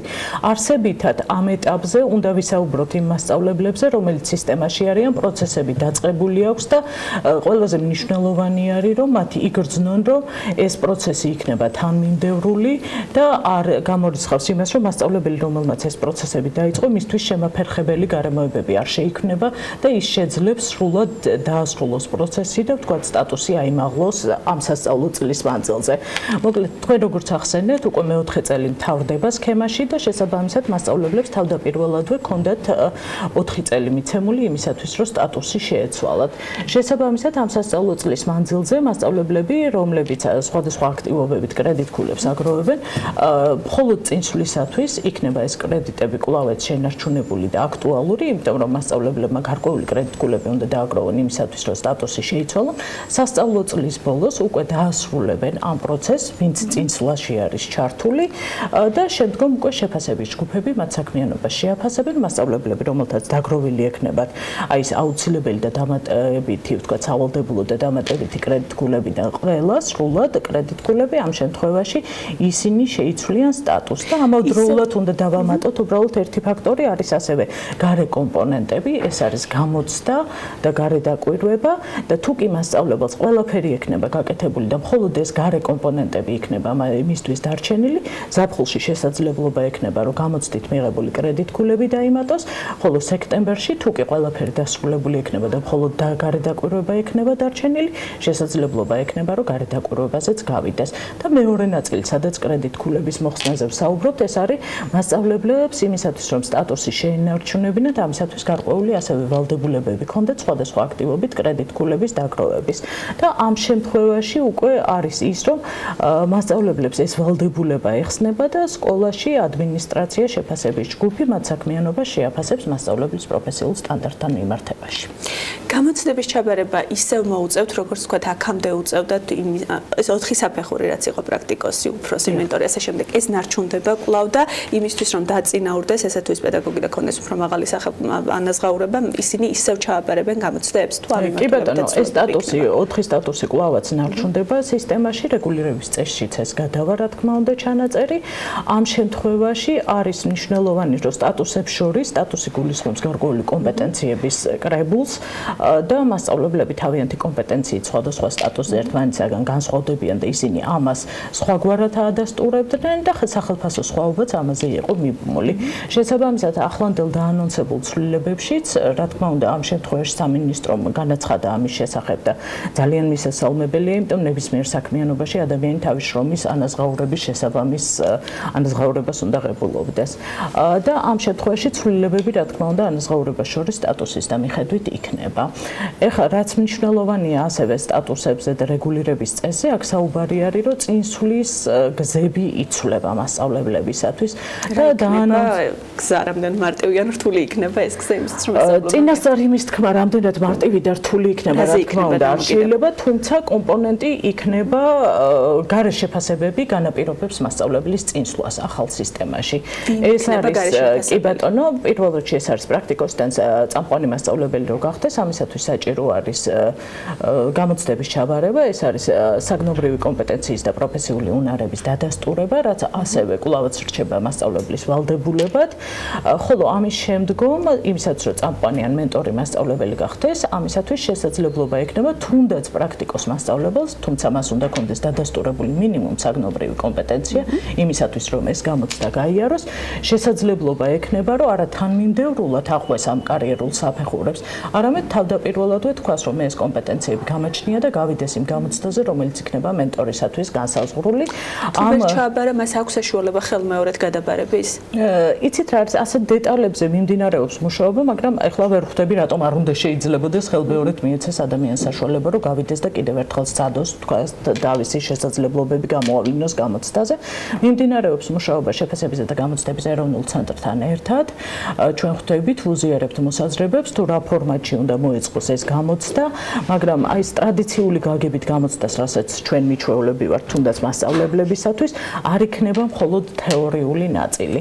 ანუ ეს არ იქნება მხოლოდ ტესტური ფორმით მასწავლებლის შეფასება, ღია თუ დახურული კითხვებით ამ შემთხვევაში ნაკლებად აქვს მნიშვნელობა, ეს იქნება ამავდროულად მასწავლებლის 360 გრადუსიანი შესწავლა, ასე ვთქვათ და მის პრაქტიკულ კომპონენტში, საგაკვეთილო პროცესში ასევე დაკვირვება. ანუ გამოცდებში დაემატება სხვა საკითხები შეიცვლება და არ დარჩება იმ ფორმით, რა საკითხებიც თავისთავად რა თქმა უნდა შეიცვლება, იმიტომ რომ უფროს მასწავლებელს ჩვენ სხვა კომპეტენციებს, სხვა მოთხოვნებს უყენებს სტანდარტი და შესაბამისად სხვა კომპეტენციებს. იგივე გამოცდები რჩება თუ თქვა ეს იცვლება იქაც საკითხები და ემატება დამატებები. დარჩება უფროსისათვის და ახალი გამოცდა შეეთავაზებათ მასწავლებლებს სტატუსის მოსაპოვებლად, რადგან სტატუსი მეტ კომპეტენციას მოიცავს, შესაბამისად გამოცდაც არ იქნება, რა თქმა უნდა, ისეთ სიმარტივის, როგორც არის უფროსი მასწავლებლობისათვის განკუთვნილი გამოცდა. მეგულისმობრაც იყო, თქვა, რომ აქამდე ცხოვარებენ პრაქტიკოსი. უფრო კომპლექსური ხდება ხდება თქია კი ბატონო კომპლექსური ხდება იმიტომ რომ იქნება თეორიული ნაწილი რომელიც სასახათროთული იქნება იმიტომ უფრო მაღალი კომპეტენციების დადასტურება მოუწევს მასწავლებელს და იქნება პრაქტიკული ნაწილი რომელიც აჩვენებს მის საქმიანობას. რა ბედიელით იმ მასწავლებლებს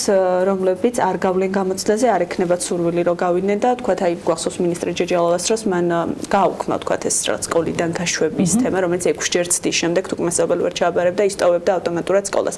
შემდგომ შეიცვალა ეხლა რა იქნება ამ მიმართულებით ამ ეტაპზე ჩვენ რეკომენდაციას ვუწევთ მასწავლებლებს რომ ვისაც აქვს 1 და 4 კრედიტ ქულა მოპოვებული ეს არის უფრო გასაგებენაზე რომ ვთქვათ მაყურებლებისათვის საგამოცდო ტესტი თუ კი 100%-იანი არის მხოლოდ 30% თუ კი დააკმაყოფილა მასწავლებელმა ეს არის საკმაოდ მცირე კომპეტენციის ზღვარი მასწავლებლისათვის და შესაბამისად მათ რეკომენდაციას უწევთ თუ ისინი ვერ მოახერხებენ 19 კრედიტ ქულის ამ სასწავლო წლის მანძილზე დაგროვებას ამ შემთხვევაში რეკომენდაციას უწევთ რომ დამატებით გავიდნენ გამოცდაზე იმიტომ რომ ეს არ არის საკმარისი კომპეტენცია იმიტომ რომ კვალიფიცირებად მოხდეს ისინი კვლავ რჩებიან სკოლაში თუ ამისთვის რაღაც ახალი მოდით დაველოდოთ მასწავლებლის რეგულირების წესს რომელიც აი ამ სისტემას მთლიანად განმარტავს ამ ეტაპზე პროფესიული განვითარების სქემაში შევა ის ცვლილებები რომელიც ამ პროცესებს ბოლომდე მიიყვანს თქვათ გარდამავლად ვიდრე ჩვენ ავამუშავებთ მასწავლებლის რეგულირების წესს. როდის იქნება ეს რეგულირების წესი და როდისთვის დამტკიცდება ეს ახალი საგამოცდო სისტემა? საკანონმდებლო ცვლილებები არის უკვე ინიცირებული და შესაბამისად ახლა პარლამენტზე ვართ დამოკიდებული როდის შეიტანს ამ ცვლილებებს და შესაბამისად იმის შემდეგ თქვათ უკვე სამუშაო ჯგუფები მუშაობს იმაზე რომ ჩვენ ამ პროცესებს დავხვდეთ უკვე გამზადებული დოკუმენტაციით და აქვე მნიშვნელოვანია ალბათ ვთქვათ რომ წინა სიუჟეტთან ბმაში რო იყოს ფუსმენდი აქ გამომცვლელებს ისინი იძახიან რომ მნიშვნელოვანია რომ 20 წლის მერე ვიცოდეთ რა კომპეტენციის ადამიანები შემოვლენ სამუშაო ბაზარზე. ნამდვილად მნიშვნელოვანია, იმიტომ განათლებისადმი მიდგომები მთელ მსოფლიოში და ჩვენთანაც იცვლება და ამ ეტაპზე თვითონ ზოგად განათლება არ გულისხმობს იმას რომ მხოლოდ რაღაცა საგნების კრებული და საგნებში დაგროვილი ცოდნა კონდეს მოსწავლეს. აქ არის მნიშვნელოვანი ვისაუბროთ 21 საუკუნის კომპეტენციებზე, რაც აუცილებელი არის თითოეული მოსწავლისათვის და შესაბამისად ამ კომპეტენციების განვითარებას უნდა შეუწყოს სკოლა მოხერხი და ჩვენმა მასწავლებელმა. ბოლოს მინდა რომ მკითხოთ, რადგან ახალ გამოცდილებას და ახალ გამოწვევებს ვსაუბრობთ, აქ ითქვა ასევე მინისტრის მხრიდან გაჟღერდა რომ კიდევ ერთხელ მრავალი წელი ამას ვისმენთ რომ ახალი კადრების შედინებას უნდა შეეწყოს ხელი. როგორ ვაპირებთ, თქვათ, სკოლა გაჯერებულია მასწავლებლებით, არის საკმარისი მეტი მასწავლებელი მე მგონი სკოლებში საკმარისი მეტი 65000 პედაგოგია ჯამში საუბარი, როგორ ვაპირებთ ამ კადრების, თქვათ, რაღაცა გამოსვლას და ახლების შესვლას და ახალი სისხლის გადასხმას ზოგად იცით სისტემა ყოველთვის მზად უნდა იყოს იმისათვის რომ მოხდეს ბუნებრივად ხდება ხოლმე მასწავლებლების ჩანაცვლება მით უმეტეს თუ კი ავიღებთ რომ ჩვენი მასწავლებლების საშუალო ასაკი 51 წელია რაც საკმაოდ მაღალია ვთქვათ საერთო ევროპულ მაჩვენებელთან ან რიგი ქვეყნების პროფესიაში მასწავლებლის საშუალო ასაკთან შედარებით ამდენად ეს პროცესები აუცილებელია რომ სისტემა არ აღმოჩნდეს რაღაც კოლაფსის წინაშე და ჩვენ ყავდეს ის ახალგაზრდა კადრები რომლებიც გვეცოდინება რომ იქნებიან სისტემაში შემოსვლისას კვალიფიციურები და მოახერხებენ მათ ღირსეულ ჩანაცვლებას. პირველ რიგში ეს არის რა თქმა უნდა აკადემიური გზა, რომელიც არ შეიცვლება და აკადემიური გზა ეს არის ვთქვათ საუნივერსიტეტო პროგრამები, ეს არის სრული ვთქვათ, როდესაც აბიტურიენტი თავის არჩევანს აკეთებს უკვე აბიტურიენტობის პერიოდში და ირჩევს მასწავლებლობის პროფესიას, ეს არის 300 კრედიტიანი პროგრამები. ამასთანავე არის ახალგაზრდა რომელმაც აირჩია ვთქვათ სხვა პროფესია და შემდგომ უკვე გადაწყვიტა მასწავლებლობაში მოსინჯოს თავისი ვთქვათ შესაძლებლობები, მათთვის არსებობს 60 კრედიტიანი პროგრამა, ანუ ერთწლიანი პროგრამა და ის პროგრამა ძენს მასწავლებელს იმ კომპეტენციებს, რომელიც პედაგოგიისათვის არის მნიშვნელოვანი. ეს არის საგნობრივი სპეციფიკური ხდებოდა მათი შემოსვლა და ეხლა თუ იქნება რაღაცა მოკლედ დასაქმების მაჩვენებელი 60 კრედიტიანიც არის მაღალი. ამავდროულად ჩნდება კიდევ ახალი გზა, ეს იქნება მაძიებლობის გზა. და რა გზა არის ეს? ეს არის მაძიებელი იქნება სისტემაში ახალგაზრდა, რომელიც არის ნებისმიერი სხვა ვთქვათ ფიზიკის ფაკულტეტიდან, ქიმიის ფაკულტეტიდან, გეოგრაფიის ფაკულტეტიდან შესული, ისე რომ მას არ აქვს მასწავლებლობის კვალიფიკაცია და უკვე მუშაობის პერიოდშივე ის ჩაერთვება პროფესიულ განვითარებაში და 2 წლის მანძილზე ის დააკმაყოფილებს იმ კომპეტენციებს, რომელიც დარგობრივ მახასიათებელში არის გაწერილი და რაც მთავარი არის, მნიშვნელოვანი არის, რომ ამ პროფესიის პრესტიჟის ამაღლებაზე ვიზრუნოთ სხვადასხვა მიმართულებით და ასევე მნიშვნელოვანი არის მასწავლებლების დახელოვნება და მხარდაჭერა ამ მიმართულებით პროფესიული განვითარებისათვის, იყოს სახელმწიფოს მუდმივი საზრუნავი და ამ მიმართულებითაც რა თქმა უნდა ცენტრი დივერსიფიცირებას აკეთებს. ეს ყველაფერი მოხერხდება ერთხელ და სამუდამოდ რეფორმების დიდი ციკლი მიმდინარეობს, რომელსაც ყოველდღიურად გვთავაზობთ მინისტრი და იმედია რეალური ხელშესახებების სრულებების მომსწრენი გავხდებით ყველა ერთად. მადლობა სტუმრობისთვის და ტრადიციულად საინტერესო და მომწურავი პასუხებისთვის. მანანა რატიანი, მასწავლებელთა პროფესიული განვითარების ეროვნული ცენტრის ხელმძღვანელის მოადგილე იმყოფებოდა ჩვენთან ერთად. რომელსაც გავაცირებთ და სულ მალე გრძელვადიანი ამბების პროგნოზის გადახედვის შემდეგ და რა მცირე სარეკლამო პაუზის შემდეგ უკვე ახალი თემით და ახალი სტუმრით გიბრუნდებით.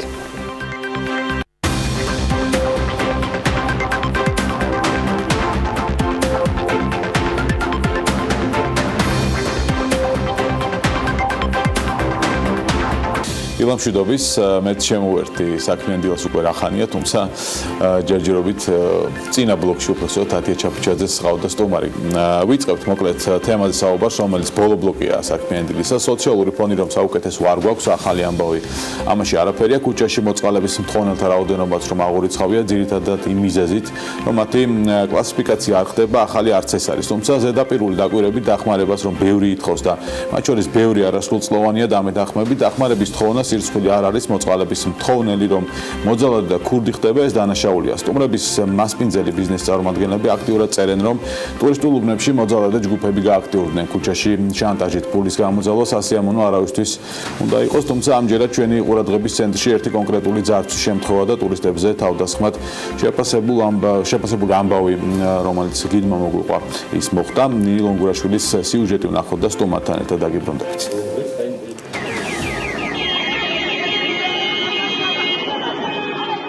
ვიდეოში, რომელიც მოქალაქემ ბათუმში გადაიღო, ჩანს, რომ მოწყალების სათხოვნელად ქუჩაში გასული ჯგუფი ავტომობილებს გზას უკეტავს და თანხის მიღებას ძალისმიერი ხერხით ცდილობს. შედეგად კი ავტომობილი ზიანდება. აღნიშნული შემთხვევა არც პირველია და არც უკანასკნელი. როგორც აღმოჩნდა, მოწყალების თხოვნით თბილისის ტურისტულ ადგილებში ასეთი დაჯგუფებები ხშირად დადიან და ტურისტებისგან თანხის აღებას ძალის გამოყენებით ცდილობენ. საქმიანი დილა აბანოთუბანში მივიდა, სადაც ასეთი შემთხვევები ყოველდღიურად ხდება. მე მქონდა ესეთი შემთხვევა, როდესაც ოფისში ცადეს საკანცელერიო ნივთების მოპარვა და როდესაც უკვე რეაგირება გქონდა ამაზე, დაიწყეს ფურთხება, უწმაწური სიტყვების გამოყენება ჩვენი მიმართულებით და გამოვიძახეთ პატრული, რომელსაც უბრალოდ ტერიტორია შეუცვალეს მათ. ლესელიძიდან გადმოიყვანეს აქ აბანოთუბანში და სხვა არაფერი არ ყოფილა. და აქაც იგივე ხდება, რაც აქაც ყოველდღიურად იგივე ხდება, ეს რაც მე გადამხდა, მაგრამ ამას გარდა არის შემთხვევები, როდესაც მობილურებს, ფულებს პარავენ ტურისტებს და აქ ხდება ჯგუფურად მუშაობა და არა მარტო. ადგილზე მისულებს მოწყალების სათხოვნელად გამოსული ჯგუფი დაგხვდა, თუმცა კამერის დანახვისას მოწყალების თხოვნისგან თავს იკავებდნენ და ჩვენი იქ ყოფნის პერიოდში უხეში მოპყრობა არ გამოუვლენიათ, მაგრამ არსებობენ ადამიანები, რომლებიც ადასტურებენ მათ უხეშ საქციელს ტურისტების მიმართ. ჩვენი რესპონდენტის თქმით, თანხას უმეტესად ბავშვები ითხოვენ და ამის სანაცვლოდ ისინი ტურისტებს ფეხზე ეკიდებიან, საფულეს ჯიბიდან აცლიან და მაღაზიებში შერბიან. დღისით მზისით მიმდინარეობს პირდაპირ ყაჩაღობა. ეს არიან დაჯგუფებები, რომლებიც ამის დამადასტურებელი ვიდეოებიც არსებობს, ფოტოსურათის სადაც გაგვაჩნია ჩვენ გვაქვს, რომ ძარცვავენ, აცლიან საფულეებს, გარბიან, შემდეგ ხდება ისე რომ არიან არასრულწლოვანები, ვერ იჭერენ და მეორე დღეს, მესამე დღეს მოდიხარ იგივე ბოშები, იგივე სისტემით გრძელდება ეს ყველაფერი. Global Finance-ის წლევანდელმა კვლევამ აჩვენა, რომ საქართველო უსაფრთხოების მაჩვენებლით რეგიონის ლიდერია მსოფლიოს 128 ქვეყნიდან. საქართველო უსაფრთხოების კუთხით 9.68 მეასედი ქულით 49 ადგილს იკავებს. ექსპერტი მაია მდივნიშვილი კი ამბობს, რომ გიდებს ძალიან უჭირთ ქვეყნის პოპულარიზაცია, რადგან როცა მათ მაგალითად მოჰყავთ რეიტინგები, რომ ქვეყანა უსაფრთხოების მაჩვენებლით მსოფლიოში ერთ-ერთი ლიდერია და ამ დროს ტურისტი გაძარცვეს ან ამის თვითმხილველი გახდა, რთულია ამ დროს უსაფრთხოებაზე ესაუბრო. ძალიან ბევრს წერენ მოგზაურობის შესახებ მერე საერთაშორისო საიტებზე და იქ თუ ეს გახშირდა, იცით, ესეთი თემები ალბათ ძალიან მოერიდებიან საქართველოში ჩამოსვლას. და ბოლოს, რას ექნება საფრთხე ტურისტების გაძარცვით? 8 მილიონზე მეტ საერთაშორისო მოგზაურს, 4 მილიონზე მეტ ტურისტულ ვიზიტს და მთლიან შიდა პროდუქტში 7.6% წილს. პრობლემის თავიდან აცილებისათვის კერძო ინიციატივა საკუთარ ხედებზე დაფუძნებით ადამიანთა ჯგუფმაც წარადგინა, თუმცა პრობლემა მხოლოდ არც კერძო ინიციატივის საჭიროება და არც ძალადობის ფაქტები. რამდენიმე თვის წინ შინაგან საქმეთა სამინისტრომ ტურისტული პატრულის ქუჩებში გამოჩენაზე გვახარა ინფორმაცია. პირველ ეტაპზე სამართალდამცველების 20 ეკიპაჟი უნდა გამოჩენილიყო, შემდეგ უკვე მათი რაოდენობა 60-მდე გაიზრდებოდა. რატომ არის ამ ყველაფრის ფონზე საორგანიზაციო ჯგუფის მორიგეობა და რეალურად რა პრობლემასთან გვაქვს საქმე? ამაზე ვისაუბრებთ სულხან წულუკიძესთან, რომელიც გიდი გახლავთ და ის ახლა სტუდიაში შემოგვერთა. სულხან, მოგესალმებით. მადლობა, რომ ხართ ჩვენთან ერთად. მე ამ კერძო ინიციატივაზე აღვნიშნავ თავიდანვე, რომ ინფორმაცია, რომელსაც ჩვენ გამოვეხმაურეთ საქმიანი დილის დღევანდელ ეთერში, სოციალურ ქსელებში აქტიურად ტირაჟირდებოდა და იქვე აღნიშნული იყო, რომ გიდები გეგმავენ კერძო ინიციატივით დააწესონ გარკვეული მორიგეობა იმისათვის, რომ ელემენტარულად ტურისტებს არ შეექმნათ პრობლემა, თუმცა აქ არ არის ალბათ მხოლოდ ტურისტებზე საუბარი, ხო? როდესაც ასეთ ფაქტებთან გვაქვს საქმე, როცა ვიღაცები ქუჩაში ძალადობენ და თუნდაც ხურდაფულის წასართმევად რაღაცა სხვა მეთოდს და ხერხს იყენებენ. თქვენ უფრო ხშირად ხართ დედაქალაქის ქუჩებში, თქვენი პროფესია იმ ადამიანებისათვის სწორედ თბილისის ქუჩების გაცნობა და ჩვენი თქვათ ტურისტული პოტენციალი არა ზოგადად. დიახ, რამდენად ხშირია ასეთი ფაქტები და ეს არის თქვათ ერთეული ადამიანების პრობლემა თუ მასობრივ პრობლემასთან გვაქვს საქმე? პირველ რიგში მშვიდობისა კიდევ ერთხელ და მადლობა მინდა გადაგიხადოთ, რომ გამოიჩინეთ ესე ვთქვათ ინტერესი ამ პრობლემისადმი.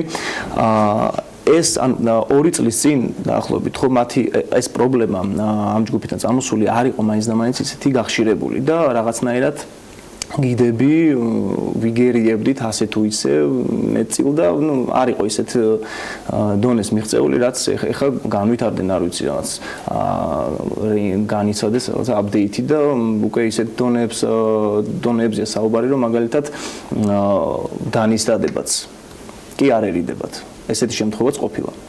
აი თქვენი ჟურნალისტები არ ქონიათ პრაქტიკა, რომ იქვე საპატრულო პოლიციის თანამშრომელი ყოფილიყო, სულ რომ თავი დაავლებოთ ტურისტულ პატრულს. თბილისში პატრულის თანამშრომლები ისედაც არიან და ისედაც შესაძლებელია მარტივად მათთან კომუნიკაცია. კომუნიკაცია შესაძლებელია, მაგრამ 90%-ში იმ ადგილას ისინი არ იმყოფებიან, იმიტომ რომ თვითონ ეს ჯგუფი არ დაიწყებს საქმიანობას, სადაც პატრულია, ხო? თვითონ ერიდებიან, ხო? რა თქმა უნდა, ერიდებიან და ჩვენ უშუალოდ ოპერატიულ მუშაკებს, ასე ვთქვათ, ტურიზმის ოპერატიულ მუშაკებს გიდებს, გვიწევს აი ყოველწუთიერად მათთან შეხება და ჩვენ შემდეგ რეკავთ პატრულში.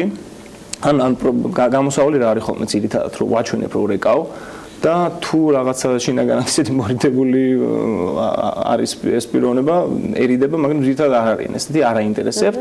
შემდეგ კი მოდის პატრული, ან გვეუბნება რომ ეს ჩვენი კომპეტენცია არ არის, ან მოდის და ისინი იფანტებიან, ან ქუჩაში ვიღაცას ძალადობით ფულს ართმევს. ეს როგორ შეიძლება რომ სამართალდამცველების კომპეტენცია არ იყოს? ანუ ზუსტი მაგალითი მაინტერესებს, რა დროს შეიძლება პატრულმა თქვას, რომ არ არის ჩემი კომპეტენცია? საქმის მაგაშია, რომ ვერც ჩვენ ვერ გავარკვიეთ.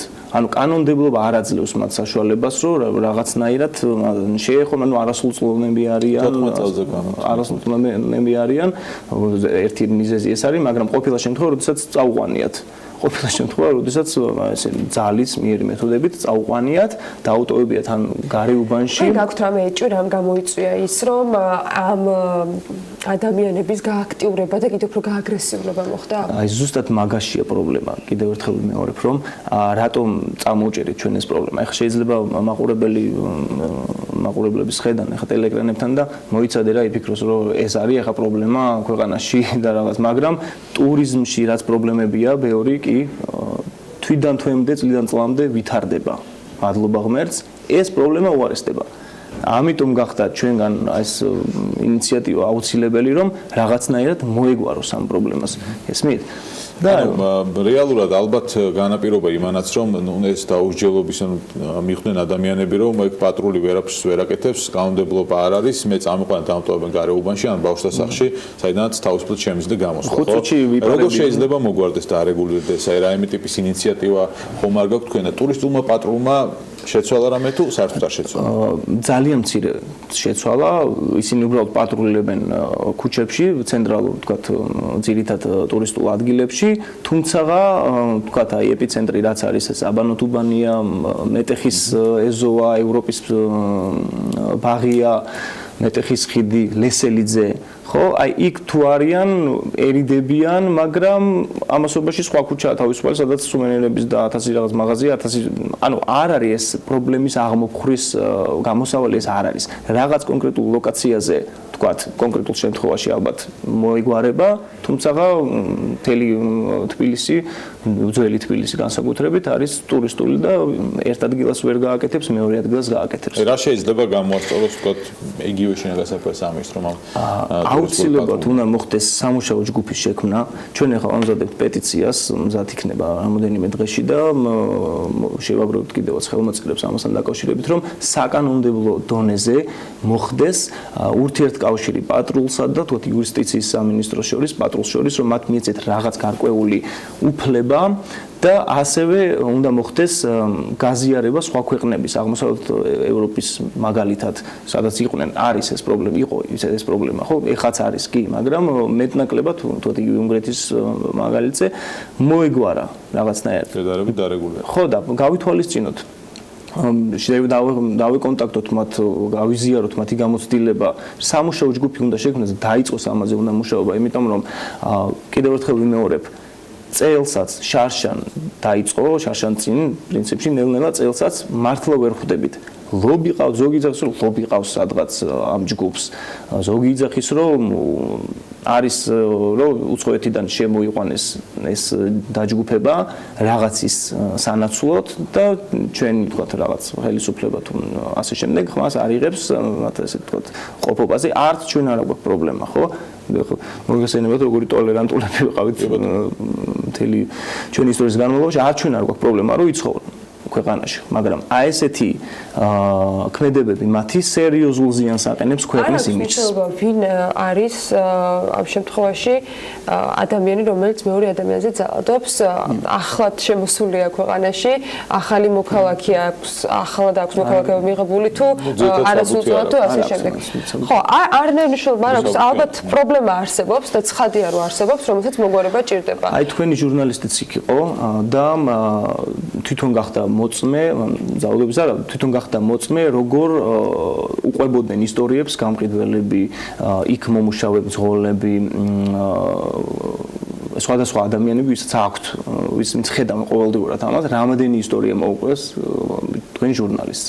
და ასეთი ისტორიები ძალიან მნიშვნელოვანი, იმიტომ რომ ელემენტარულად ვისაც პირადი გამოცდილება ქონია, როდესაც რომელიმე ქვეყანაში ან ქალაქში სამოგზაუროდ ვინმე მიდის, გარდა იმისა, რომ შეიძლება საერთოდ არ ამოწმებდეს ოფიციალურ სტატისტიკას იმასთან დაკავშირებით ამ ქვეყანას აქვს თუ არა უსაფრთხო ქვეყნის და ქალაქის სტატუსი, უფრო მეტად ხდება იმ გამოხმაურებების გაცნობა და იმ ინფორმაციის მიღება, ვინც უკვე ნამყოფი არის და მათგან გაცემული, თქვათ, გარკვეული რჩევების გაზიარება. და შესაძლოა ასეთი ფაქტები ნამდვილად პრობლემური შეიძლება გახდეს. პრობლემური, აი ერთ ჩავამატებ შეიძლება ზუსტად ამ თემასთან დაკავშირებით. რადგან საქართველოს არის ახალგაზრდა ტურისტული ძალიან პოტენციური, მადლობა ღმერთს, ქვეყანა, ბევრი ტურისტი სხვადასხვა ქვეყნებიდან, მათ არ იციან, მათ კიდევ გონიათ რომ საქართველოს არის რაღაც რუსეთის რაღაცა, ზოგ საერთოდ ამერიკის შტატი გონია კიდევ. და რო ჩამოდის და ჩვენ რო უხსნით კიდები რომ აი ესეთი სტატისტიკა გვაქვს, ესეთი ისტორია გვაქვს, ესეთი კულტურა გვაქვს, ესეთი ტოლერანტულები ვართ და უცებ მიწევს მოგერიება ვიღაც იმის რომ ფული არ მოაცალოს და რაღაცა მიწევს მართლა ოპერატიული მუშაკი ხდები იმის პატრულის, ვერ ხდება უბრალოდ, ანუ კი რაღაცა ხო, ანუ გასაგებია, მაგრამ სად არის ჩემი საფული? რაც გონიათ ეგეთ შემთხვევებში. რა თქმა უნდა გონია. გაგვიფრთხილ, აი გაფრთხილე შეიძლება გააფრთხილეთო, ხო? ვაფრთხილებთ, მაგრამ ესეც ხა წარმოიდგინეთ თქვენი თავი და თქვენი პოზიცია ტურისტიდან. მიდიხართ სადღაც ახალგაზრდა ტურისტულ ქვეყანაში, არ იცით რაღაც ბევრი ინფორმაცია და გიდი გაფრთხილებს, რომ აი ფრთხილად იყავი, რაღაც შეიძლება ის ხო? უკვე აპრიორი შენ დაძაბული ხარ. ხო, სწორი აღნიშნა იყო კიდევ ერთ სიუჟეტში, რომ თქვათ ეს ყველაფერი თუ გახშირდა, თქვათ საერთაშორისო ასე თქვათ ბლოგერებმა, ტურისტებმა დაიწყეს წერა, რომ იქ არის გარკვეული შემთხვევები, როდესაც ადამიანებს არ ცვავენ და ნახეთ დანაზე თუ მიდგა საუბარი და საერთოდ ფიზიკურად შეხებაზე, საერთო იმიჯისთვის დროთა განმავლობაში დაგროვდება და იქნება ძალიან ცუდი. რა თქმა უნდა, ეს არის ნებისმიერ შემთხვევაში უნდა დავალოდოთ ქმედით ნაბიჯებს და დავალოდოთ იმ ინიციატივაზე პასუხს, რომელიც შინაგან საქმეთა სამინისტროსკენ არის პირველ რიგში ალბათ გადამისამართებელი. მადლობა ამ ინფორმაციის განახლების პასუხის მიღების შემთხვევაში აუცილებლად ჩვენს გავაახლებთ ინფორმაციას ჩვენი ვებგვერდის BMG-ის კითხველებისათვის და თქო და საქმიანი დილის მაყურებისათვის. მადლობა სულხან წულუკიძეს საქმიანი დილის ეთერში სტუმრობისათვის და დღევანდელ ეთერს მასთან ერთად დავასრულოთ. მე ბედნიერ დღეს გისურვებთ. ვსწავლობთ და რა თქმა უნდა გიტოვებთ ანონს, რომ საქმის კურსის ეთერებს უნდა უყუროთ მეკაპატიკაცისთან ერთად დღის განმავლობაში 13 საათსა და 45 წუთზე და 16 საათსა და 45 წუთზე. 45 წუთზე და 22 საათსა და 45 წუთზე. 3 ეტაპი. მაგრამ ბედნიერი დღე და ხვალამდე გეშვიდობთ.